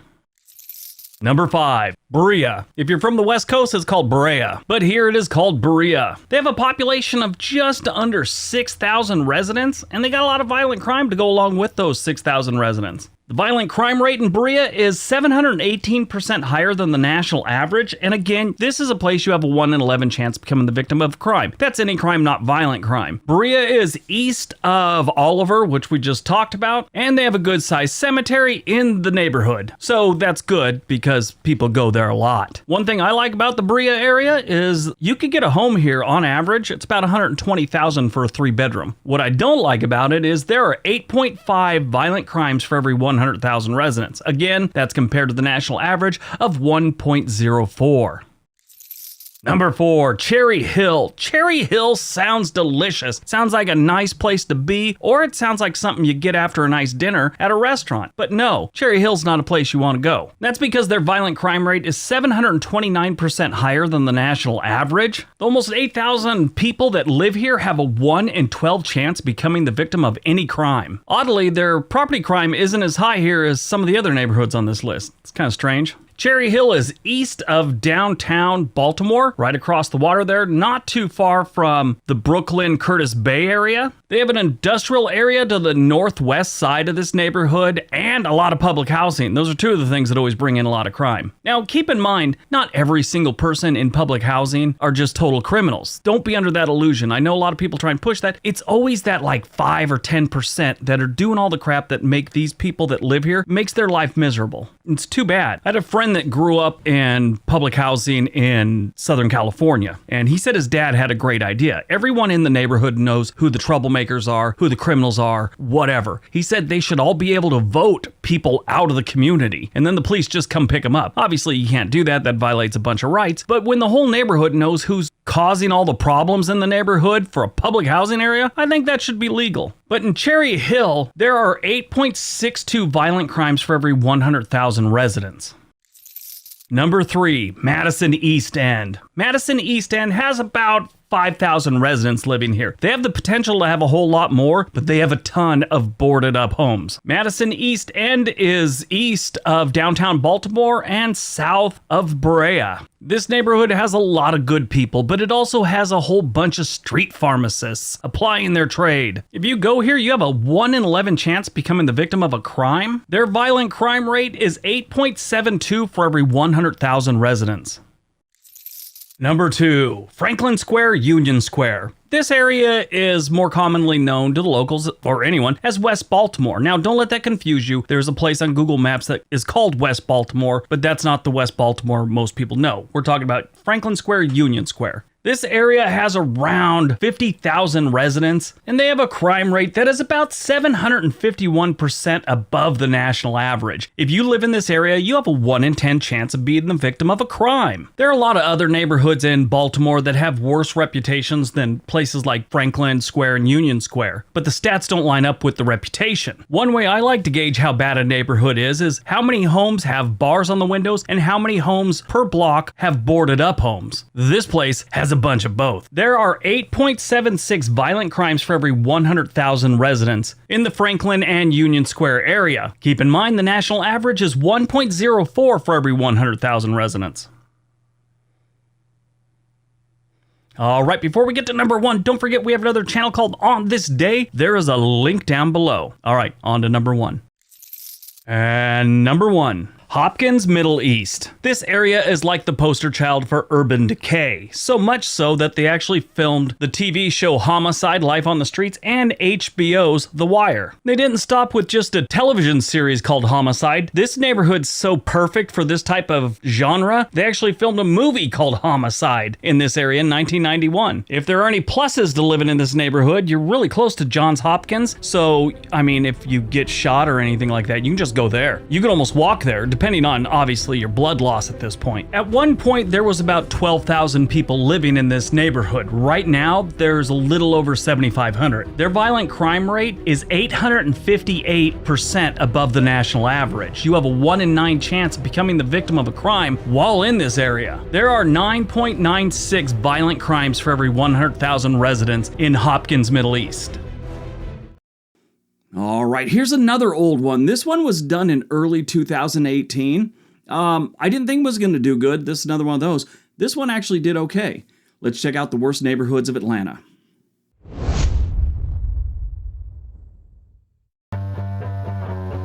What is going on, everyone? It is time to take a look at the neighborhoods of Atlanta. One of the most common questions people ask when they're relocating is, what are the best and what are the worst neighborhoods of whatever town they're moving to? And that's why I make these neighborhood videos. Now, if you're a local, you might call these neighborhoods something different than their actual name. It happens a lot. A lot of cities, the locals have certain names for certain areas, and they never realize that there's actually a true neighborhood name. I grew up in a place in Redondo Beach, California, known as South Redondo. I never knew that my actual neighborhood was called Clifton until I saw it on a map. Happens in Detroit. Detroit, they don't go by neighborhoods, they go by cross streets. In LA, they have something similar. I grew up also think there was just South Central LA. Little did I know there's like 20 neighborhoods in there. But if you're an outsider and you want to Google, this is the best way to find what I'm talking about. So that's why I use the proper neighborhood names. It's also the best way to look up stats for them. That being said, let's get going. Here's my top 10 worst neighborhoods in Atlanta. Number 10, Pittsburgh. Pittsburgh is a small neighborhood in Atlanta of about 3,000 residents, and this neighborhood would fall under the category of dangerous. They named it Pittsburgh because of the industrial buildings. People thought it looked like the Steel City, so that's why it got the name Pittsburgh. It's too bad this is so dangerous. This area was once, and to some extent still, filled with good, hard-working, blue-collar families. Here's a fun fact. The crime rate in Pittsburgh is 248% higher than the national average. Number 9, Mechanicsville. Mechanicsville has no mechanic shops and really never did, but they do have a serious amount of auto thefts, ironically. This neighborhood got its name from the profession of the original residents. This was once an area that rail mechanics had settled pre-Civil War, so they named it after them. Good thing they haven't decided to rename it after its current residents' profession. It might be called Dope Slingerville. Here's a fun fact. The overall crime rate in Mechanicsville is 138% higher than the national average. Number 8, downtown. Crime is not the only reason a neighborhood is bad. Being overpriced is another way of looking at it. Downtown Atlanta is one of those places.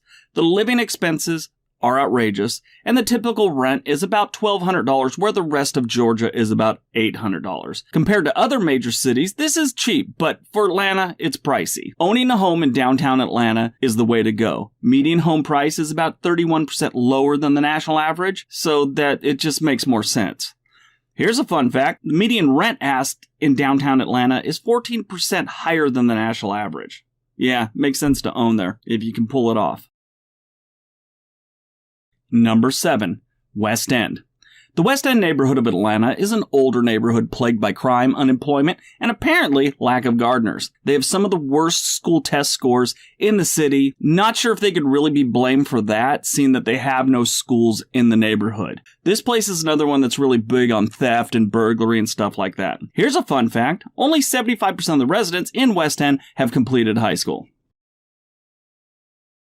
Number 6, Grove Park. Grove Park was named in honor of a drug dealer. Sure, he was a doctor and he was a pharmaceutical businessman, but still, he sold drugs. Grove Park was named after Dr. Edwin Wiley Grove, president of Grove Park Development Company. He was a pharmaceutical company owner as well, like I said. This place has a bunch of residents out of work and a bunch of crimes going on. This place has a serious shoplifting problem. The unemployment rate is about 10%. That's 132% higher than the national average. Now, I'm sure that would improve greatly if shoplifting was ever considered a job, but right now, a lot of people are out of work. Here's a fun fact. The average income per resident in Grove Park is 46% lower than the national average. I don't know what you make at shoplifting, but I don't know if that would help the stat or not. Number 5, Oakland City. Oakland City, like Oakland, California, is no stranger to crime. Unlike Oakland, California, not as many people are getting killed. Theft and burglary seem to be the crime of choice here. If you move here, get a security system. I have one, and I live in Oregon. This place, you need one. I got mine from Amazon. I'll leave a link in case you want to get one that you monitor yourself. It's a must in Oakland City. Here's a fun fact. The overall crime rate in Oakland City is 244% higher than the national average. Go Oakland City. Number 4, Cascade Heights. That sounds so refreshing. Makes me think of having a beer on a mountain with a girl that looks like this, like you're at a mountain lodge or something. Too bad that's not the kind of thing that really goes on here. This neighborhood got an area vibe score of 44. 44 is not a good number. Unless, of course, it's followed by the letter D, and you're at Victoria's Secrets. Now, a lot of you familiar with Cascade Heights and Atlanta are going, why is this on here? That's a really nice neighborhood. It is. But it's not just crime that makes a neighborhood kind of hard to live in. The price, cost of living and housing in Cascade Heights are ridiculous. And then the amenities. like businesses, stores and stuff, there are none in there. You have to go out of the neighborhood to buy things, to get some, living supplies, whatever you need. You have to leave the area. That's how it got on the list. Here's a fun fact. The unemployment rate in Cascade Heights is 116% higher than the national average. Number 3, Adamsville. In case you're thinking about moving to Atlanta, here's a piece of advice. Stay clear of Adamsville. You'll hear things like, it's an up-and-coming neighborhood, the rent here is unbeatable, it's close to downtown. These are all things rental agents and apartment websites say about the area. It's all BS. The rent is true. Yeah, it's really low rent, but there's a reason rent is low. Nobody wants to live here. Area Vibe scored it a 40. A 40. Here's a fun fact. The overall crime rate in Adamsville is 242% higher than the national average. Number 2, Adair Park. This is the second worst neighborhood in Atlanta. This neighborhood is one of the most dangerous for both you and your possessions. And it's a little too expensive for the type of neighborhood it is. This is the type of place an anti-gun person would take a gun on a visit if they felt a need to visit Adair Park. Here's some fun facts. In Adair Park, you have a 1 in 11 chance of becoming the victim of any crime, not just violent crime, any crime. The overall crime rate in Adair Park is 245% higher than the national average. You have to be trying to get an average like that. Number 1, Bankhead. Bankhead is really bad. Apartment complexes are not maintained, windows in some of the houses are smashed and boarded up, cars are on blocks in front of houses for months at a time. The place looks more like a Mad Max movie than a neighborhood in the great state of Georgia. So it's no wonder that you can get a house here on the cheap. Nobody wants to live here. Home prices are usually valued in between $40,000 and $60,000. All of them have boarded up windows, so glass is optional, and no trespassing signs on them. So, normally you're used to looking at real estate signs. These places you get to see some no trespassing signs first. Here's some fun facts about Bankhead. The city of Atlanta is trying to rebuild Bankhead by planning some new buildings and new houses and stores. Good luck on that one. Here's another fun fact. In Bankhead, you have a 1 in 13 chance of becoming a victim of a violent crime. Fun times in Bankhead. All right, heading back to my hometown, my original hometown. I was born and raised in the Los Angeles metro area, one of the suburbs on the southern side of Los Angeles. But Los Angeles, California's worst neighborhoods. Let's take a look. What is going on, everyone? Welcome back to the World According to Briggs. I thought we would do a most dangerous neighborhoods video today. I was just in Chicago, and whenever Chicago is mentioned, people act like the place is sort of like a scene from that movie Escape from New York, like it's just run down, chaotic, gangs everywhere, cars on fire, dogs and cats sleeping together, just a crazy place. Thing is, it's not. 90% of Chicago is a really nice place and relatively safe, just like all major cities. They do have some parts that are crazy dangerous, and that's where they get their reputation. LA is sort of the same way. Most of it is really nice, and then you have neighborhoods that are on this list. Before we get into it, I want to dispel a myth. Compton is not nearly as bad as it used to be. Boys in the Hood was filmed in 1991. Let it go. It's also a suburb of LA and not actually in LA. Don't get me wrong, it isn't the nicest area, it's just not as bad as it once was. Today's video is about the most dangerous neighborhoods in Los Angeles, and they have a lot of them. This is only 10 of them. We could probably do 25 that are pretty dangerous. Now, one thing I do want to mention here, I will be using the proper name of these neighborhoods, so you could look it up if you want to see where it is on Google Maps or whatever. The locals might not even know that that's the actual name. Example, East LA has a handful of small neighborhoods, and most people just call it East LA. So, yeah, in case you don't know what I'm talking about, look it up on the map, you'll see that it's in an area you probably already know. So this video isn't really geared for locals, it's geared for people that don't know about the place. Alright, so before we get into it, we're calculating this based on the number of violent crimes per every 100,000 residents, compared to the national violent crime average. Alright, let's see what places to avoid in Los Angeles.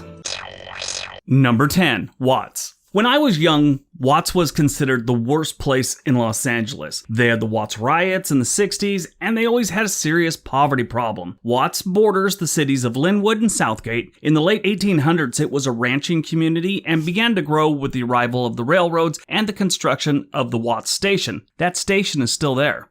This is home to some of the most notorious housing projects in Los Angeles: Jordan Downs, Nickerson Gardens, and Imperial Courts. They have another one called Hacienda Village, but it's not as famous as the other ones. During the LA riots back in the early 90s, I had to patrol all three of these at one point. It destroyed a stereotype I had been raised with.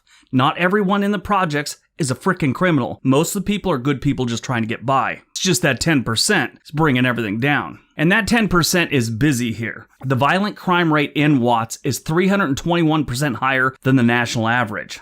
And that gets them at number 10. Number 9, Crenshaw. Crenshaw is a largely residential neighborhood with single-story houses, bungalows, low-rise condominiums, and apartments. There are also some commercial buildings with an industrial corridor along Jefferson Boulevard. Now, in post-World War II era, a Japanese-American community was established in Crenshaw. The Japanese community started a decline in the late 60s, and by the mid-70s, most of them were gone. An Army buddy of mine lived here. We would drive down from Fort Ord, California, which is central, coastal Monterey, California, basically. We'd come down on the weekends, and I would drop him off. This was in the early 1990s, and he would say, just drop me off at the freeway exit. I'll walk a couple blocks home. I don't need you driving around this neighborhood, which was good enough for me. He'd get out and walk to his parents a couple blocks away. He called the neighborhood the Shaw. These days, the violent crime rate here is 322% above the national average. That's harsh. Number 8, Park Mesa Heights. When I was young, we called this area Hyde Park. I believe most people from Los Angeles still refer to it as Hyde Park.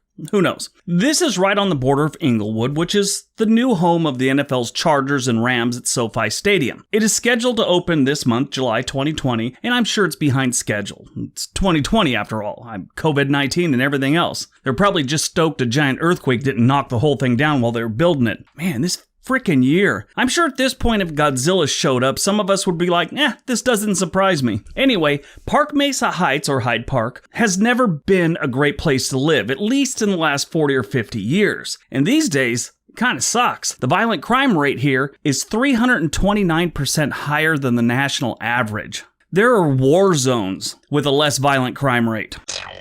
Number 7, Vermont Square. Most just call it Vermont. Vermont has always been a place to avoid. Over the years, I've heard they were trying to clean it up, but I haven't seen or heard about any serious cleanup efforts. Vermont Square has one of the fastest growing crime rates in LA, and I'm sure before long, they'll be number 1. Yay! This is one of those places that if you get a flat tire on the 110 freeway, which runs right along Vermont, ride on the rim if you have to. Don't stop here. About 50,000 people live in this neighborhood, and almost 70% of them rent. Having a high rental percentage is never good for a neighborhood. The people aren't as committed to making the neighborhood nice. This is a perfect example. The violent crime rate in Vermont Square is 347% higher than the national average. That's rough. Number 6, West Adams. West Adams is a small neighborhood in Los Angeles that most people avoid, like an aggressive proctologist with cold hands. It's right next to the Crenshaw neighborhood that we talked about earlier, and this place can get dangerous. If one of your choices is an apartment in West Adams, I would choose living in a car in Venice with 2 other people. West Adams is bordered by Baldwin Hills to the south and the 10 freeway to the north, which in my opinion is one of the worst freeways in Los Angeles.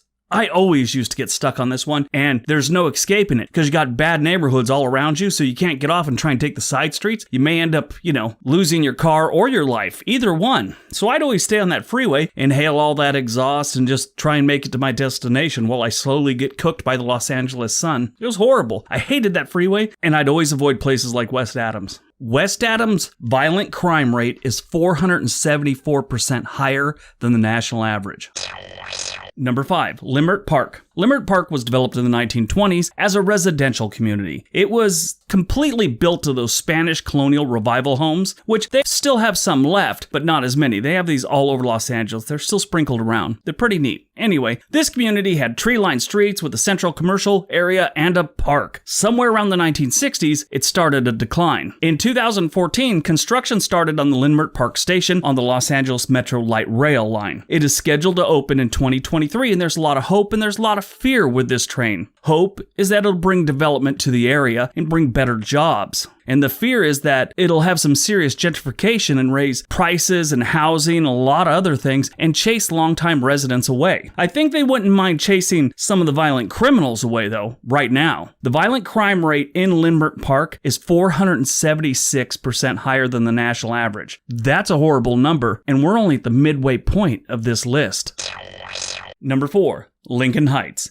Lincoln Heights is considered to be one of the oldest neighborhoods outside of downtown Los Angeles. This neighborhood dates back to the late 1800s. It sits on a bluff overlooking the Los Angeles River, and it's right near Dodger Stadium. It was also home to the city's most notable residents back in the day. These days, it's home to some of the city's most violent residents. Like I said, it's right by Dodger Stadium, and I would advise getting gas before the game. You don't want to be driving around this neighborhood late at night looking for a gas station. They had a TV show about this neighborhood back a couple years. I think it did 3 seasons, called Lincoln Heights. They said it was a drama. I watched one episode and I'm thinking fiction. Anyway, the violent crime rate in Lincoln Heights is 602% higher than the national average. Don't go here. Number 3, South Park. The only thing separating South Park and Vermont is the 110 freeway and over 200 percentage points when it comes to violent crime. In 1903, this was a very popular development. It stayed that way until about the 1950s, and by the 1990s, this was a place you dropped off your car when you didn't want it anymore. There are 72 places in the United States called South Park, and this one is by far the worst. It's even worse than the cartoon South Park, and in that South Park, Kenny gets killed every single episode. The violent crime rate is 610% above the national average in South Park. 610% higher. That's crazy. It's almost like they're trying to suck, you know? It's like someone's putting effort into being just a really bad and dangerous place. The violent crime rate in South Park is 610% higher than the national average. And we're still not at number 1. Number 2, Little Tokyo. Little Tokyo is right in the downtown Civic Center area of Los Angeles. This is the largest and most populous of the only 3 official Japan towns in the United States, even though we call this one Little Tokyo. All of them are in California, one in San Francisco and one in San Jose. And this one is by far the most violent.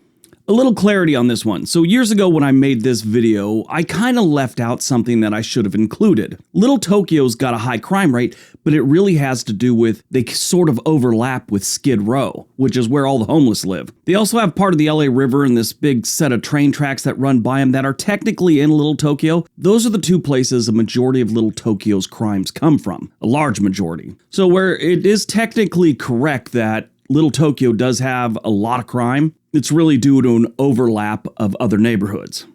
The area was where all the Japanese moved to until the Exclusion Act of 1924, which halted any further migration from Asian countries. Japanese Americans were a significant ethnic group in the vegetable trade. This is where all the vegetables were sold, like the farmer's market type thing back in the day. And that was due to the number of Japanese American farmers across Southern California. In 1941, there was approximately 30,000 Japanese Americans living in Little Tokyo. And then in 1942, we decided we were dumb and we rounded up all the Japanese people we could find and stuck them in camps for national security. After the war, they were all released and the neighborhood had changed. Many of them didn't move back here. They moved to different parts of LA. If you ever drive through here, you'll think there's no way that this is the second most violent neighborhood in Los Angeles. It is. The numbers don't lie. I thought it was weird too. I checked a couple different sources. It definitely is. And it's mostly assaults. People are getting beat up here all the time. The overall violent crime rate in Little Tokyo is 668% higher than the national average. That's pretty harsh. And number 1, Chinatown. In the early 1860s, thousands of Chinese men who had been working to build the railroads landed in cities up and down the West Coast, including Los Angeles. They built their own communities and they became known as Chinatowns. The original Chinatown in Los Angeles was developed in the late 1800s, but it was demolished to make room for Union Station, which that's where the train comes in, and it was pretty much the city's ground transportation center back in the day. Now, I've been to Los Angeles' Chinatown more times than I can remember. I never really saw any crime, but it was understood that this place can get weird. I'd always make sure I was out of there by nightfall. That was just my thing. Didn't want to stick around to find out how weird it got. From the early 1910s, Chinatown began to decline. Symptoms of a corrupt Los Angeles kind of, made the place look bad with all their gambling houses, opium dens, and gang warfare, which was kind of ruining the businesses in the area. So a lot of people left, and the area slowly shrank and got smaller, and now it's what it is today, kind of a rundown area with businesses that have Chinese writing on their signs. Anyway, the violent crime rate in Chinatown, Los Angeles is 679% higher than the national average. Yeah, that's why they're number one. Apparently they're still having all kinds of problems. They've always had problems. What am I talking about? All right. Let's finish things off with a city that is known for having some of the worst neighborhoods in the country on their south side. That's right, we're talking about Chicago. And they still, to this day, even though statistically they're not that dangerous because they just have so many people, the averages aren't there to put them in the top 10 most dangerous cities. They still lead like the most homicides and the most assaults, but they just have, like millions and millions more than the next on the list, so their rate isn't that high. Let's take a look at Chicago.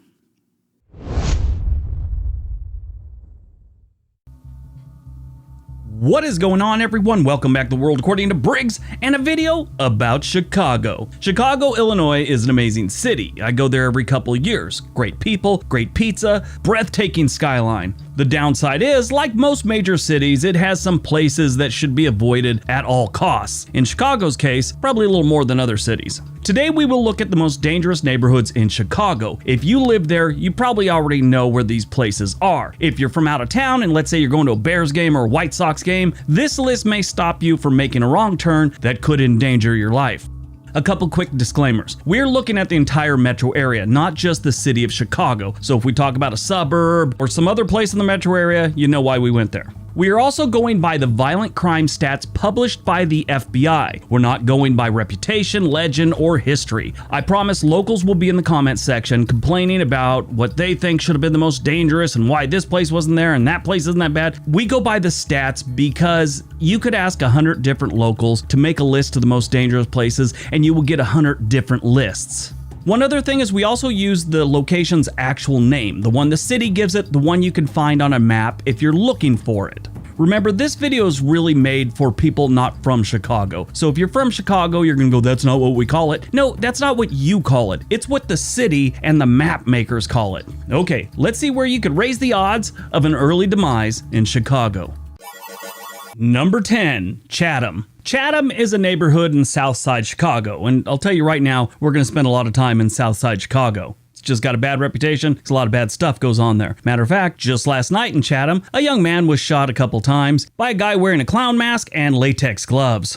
This neighborhood doesn't look terrible. Like a lot of other places that have really rundown neighborhoods, like let's say East St. Louis or Detroit, Chicago, for some reason, their neighborhoods sometimes are bad, but they don't look terrible. I mean, Chatham, every single door just about has one of those security gates on it, but not all the windows. So that's a plus. There's about 30,000 residents in Chatham, and it's only like 3 square miles. One of their most famous residents was Ernie Banks. He was called Mr. Sunshine or Mr. Cub. He played for the Chicago Cubs for almost 20 years and is the first player to ever have his jersey retired by the club. These days, Chatham is considered one of the most dangerous neighborhoods in Chicago. In Chatham, you have a 1 in 14 chance of becoming the victim of a crime while you're there. Their total crime rate is 189% higher than the national average, and their violent crime rate is 418% higher than the national average. Ouch. We're only at number 10. If you wanted to move to Chatham and buy a home, you're looking at about $250,000 for a 3 or 4 bedroom plus a bath. Now, I just eyeballed that. That's not the median price or anything like that. That usually confuses people. I just look at Zillow, kind of get an idea what's going on there. But that's what you can get. Number 9, South Shore, Chicago. South Shore, again, is on the south side of Chicago, but it's on the shoreline of Lake Michigan, not too far north of the Illinois-Indiana state line. They're not too far from Gary, Indiana, and I've actually seen people from Gary kind of blame Southside Chicago for all their problems. Come on, let's be real, Gary. You did it yourself. South Shore was once a really nice place to live in the Chicago area. And by looking at it and how close they are to the lake and everything like that, they really should be. If they put a little effort into it, maybe they could turn this place around. But right now, it kind of sucks, especially when it comes to violent crime. This is also where Larry Ellison and Kanye West were raised. They're both born in different places, Atlanta for Kanye West, New York City for Larry Ellison. If you don't know who he is the co-founder and was once the CEO of Oracle, but now I guess he's the chief technology officer. I don't know why that is, but anyway. South Shore has about 47,000 residents, and they have a 1 in 15 chance of becoming the victim of a crime while living there. Their total crime rate is 186% higher than the national average, and their violent crime rate, 506% higher than the national average. If you wanted to buy property here, this is really interesting. You can buy the typical 3 to 4 bedroom home here if they have them available, but they have a lot of these buildings that have several apartments in them where you can get, like $415,000 for a 9-bedroom place. But just eyeballing South Shore, $350,000 is about what you're looking at to buy someplace that's okay with 3 or 4 bedrooms, 2 baths. Like most of Chicago, this place has brick buildings, which is really good for drive-by season. No one likes to catch a bullet while you're watching Jeopardy. Number 8, Riverdale. Riverdale, again, on the south side of Chicago. This isn't as much a neighborhood as it is a bunch of projects and a water treatment plant. They do have some areas over here that are pretty run down, so it'll be kind of obvious that this is not a good place to be. The only one that should be really going here are police, residents, and parole officers. The population of Riverdale is about 7,300 people, and they all have a 1 in 15 chance of becoming the victim of a crime while living here, or visiting, or just hanging out, driving by, whatever. The total crime rate here is 178% higher than the national average. Their violent crime, 546% higher than the national average. There's never much for sale here because, like I said, mostly it is housing projects. But right now, there's a nice looking place for $120,000. 6 bedrooms, 3 baths. It's not the best thing, but it looks like it's okay. Riverdale got its name because it's got the Calumet River going right through or on its border. I read one article where a cop, I guess the guy was a cop, said this is a great place if you like to go city kayaking and finding bodies. Thought that was kind of messed up. Number 7, West Englewood, Chicago. Now, West Englewood is just right next to Englewood, and most people just refer to this whole area as Englewood, but they're definitely separate. This is one of those neighborhoods that most people don't want to live here, and it kind of shows. You look at any block, and it's like 2 or 3 houses at least are boarded up, or there's a couple vacant lots where there used to be houses, and now they've torn it down. It's just one of those places.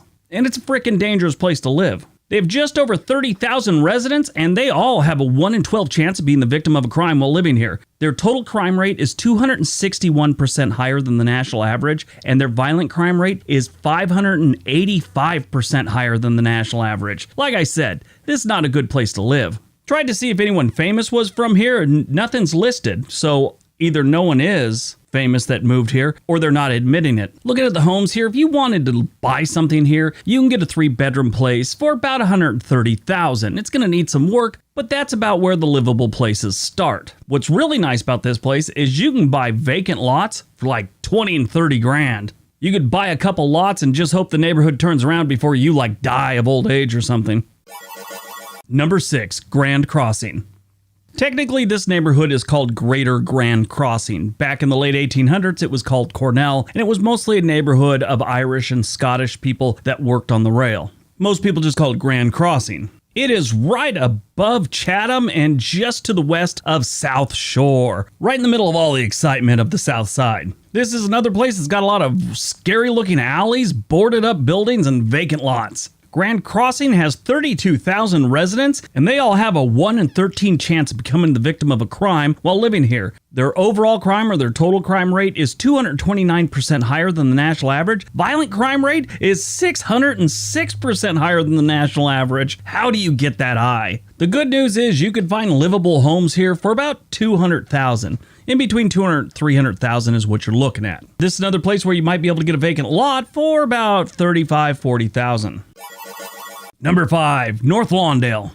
All right, finally, we're not on the south side. North Lawndale is in between Cicero to the west and the Loop, which is to the east. Well, there's near west side in between them, but it's to their east. North Lawndale actually was part of Cicero back in the late 1800s. Back then, it was mostly a Czech neighborhood. These days, North Lawndale has a mix of just about everyone, and there's 35,000 of that mix of people, and you have a 1 in 11 chance of being the victim of a crime here. The total crime rate, or the overall crime rate, is 300% above the national average, and their violent crime rate, 642% higher than the national average. That's brutal. This is another one of those places where you can buy those buildings that have different apartments in them. You could buy one of those for about $350,000 to $450,000 in that neighborhood, but to get a normal house here, you're looking at just a little over $200,000. It's not going to be the best, but it's a house.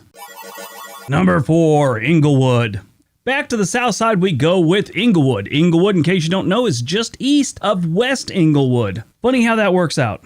This, again, just like West Inglewood, is one of those places that has a lot of boarded up houses and vacant lots. You know your neighborhood sucks when people just abandon their houses by the dozens. They had some very interesting residents over the years. They had Bernie Mac. He lived here for quite a while when he was a kid. Jennifer Hudson, singer who was on American Idol, and a bunch of other things since then. I actually think she's the most successful person to ever come out of American Idol. Oh, also, H.H. Holmes lived here for a while. If you don't know who he is, he was an American serial killer and con man. He had a thing they called the Murder Castle at the corner of South Wallace Avenue and West 63rd Street. Good times in Chicago. Not much has changed because there's still a good chance you get killed in Inglewood. There's around 26,000 residents in Inglewood, and they all have about a 1 in 12 chance of being the victim of a crime. Their overall crime is 254% higher than the national average, and violent crime is 648% higher than the national average. You can find abandoned homes and vacant lots here for around $70,000, maybe even as low as $29,000. I saw one. But if you want to get a home, you're looking at $250,000 on up. Number 3, East Garfield Park, Chicago, Illinois. Getting out of the south side again, we have East Garfield Park, which is just north of North Lawndale. This is considered West Side Chicago. This is where basketball great Isaiah Thomas spent his childhood. If you've been following along on this channel and making lists of places to never go, visit, live, whatever, this should go on that list. I'll tell you why. They have a little over 20,000 residents living here, and they all have a 1 in 11 chance of being the victim of a crime. Their total crime rate, or their overall crime rate, is 285% higher than the national average. Their violent crime rate, a whopping 661% higher than the national average, and they're still not the worst. If you ever thought about buying a house here that's not a vacant house or a vacant lot, starting prices are around $300,000. Number 2, Washington Park. Washington Park is just north of Inglewood, and it's the type of place where crime novelists go when they're having writer's block. This neighborhood has a lot of vacant lots and a lot more boarded up buildings. Kind of reminds me of Detroit in that respect. This isn't really known as a neighborhood as much as they call it a community area. Back in the mid to late 1800s, this was a neighborhood just filled with Irish and Germans, so I'm sure you can imagine there was a lot of beer drinking going on there. They all worked for the rail lines. Washington Park has a population of just about 12,000 residents, and each one of them has a 1 in 11 chance of becoming the victim of a crime. Their overall crime rate is 274% higher than the national average, and this is where they really stepped up their game. Their violent crime rate is 713% higher than the national average. When it comes to home prices here, they're all over the map. I've seen some that looked decent, livable for about $150,000 to $200,000, but then they have other ones that, are a lot better, and they're about $600,000. So this one's, again, all over the map, but you can still buy vacant lots for under $50,000 in this neighborhood. All right, before we get to number 1, don't forget we have another channel called On This Day. There is a link down below. All right, on to number 1. And number 1. West Garfield Park. Gotta admit, I'm surprised the worst neighborhood is not on the south side for once. It's not like West Garfield Park is a stranger to this type of list. It's just usually the worst are on the south side. This is an area with some of the other neighborhoods that were on this list known as K-Town. This is because many of the streets that go north-south here start with K. Keystone, Karloff, Cadell, Keeler, Kenneth, Kilbourne, it goes on. What else goes on here is a whole bunch of crime. They got about 17,000 residents living here, and you got about a 1 in 9 chance of being the victim of a crime if you're one of them. Their overall crime rate is 396% higher than the national average, and their violent crime rate is 789% higher than the national average. Now, if you ever did want to get a house here, if you can find one that's not completely boarded up or burned to the ground, houses start here around $230,000 that are livable. I mean, you can go a little cheaper if you want something you're going to have to do a whole bunch of work to. That work's probably going to involve chasing out squatters. All right, that's today's video. Hope you guys enjoyed it. Hope you got some information out of it. Let me know in the comment section below which city you'd never want to live in. Everybody have a great day. Be nice to each other.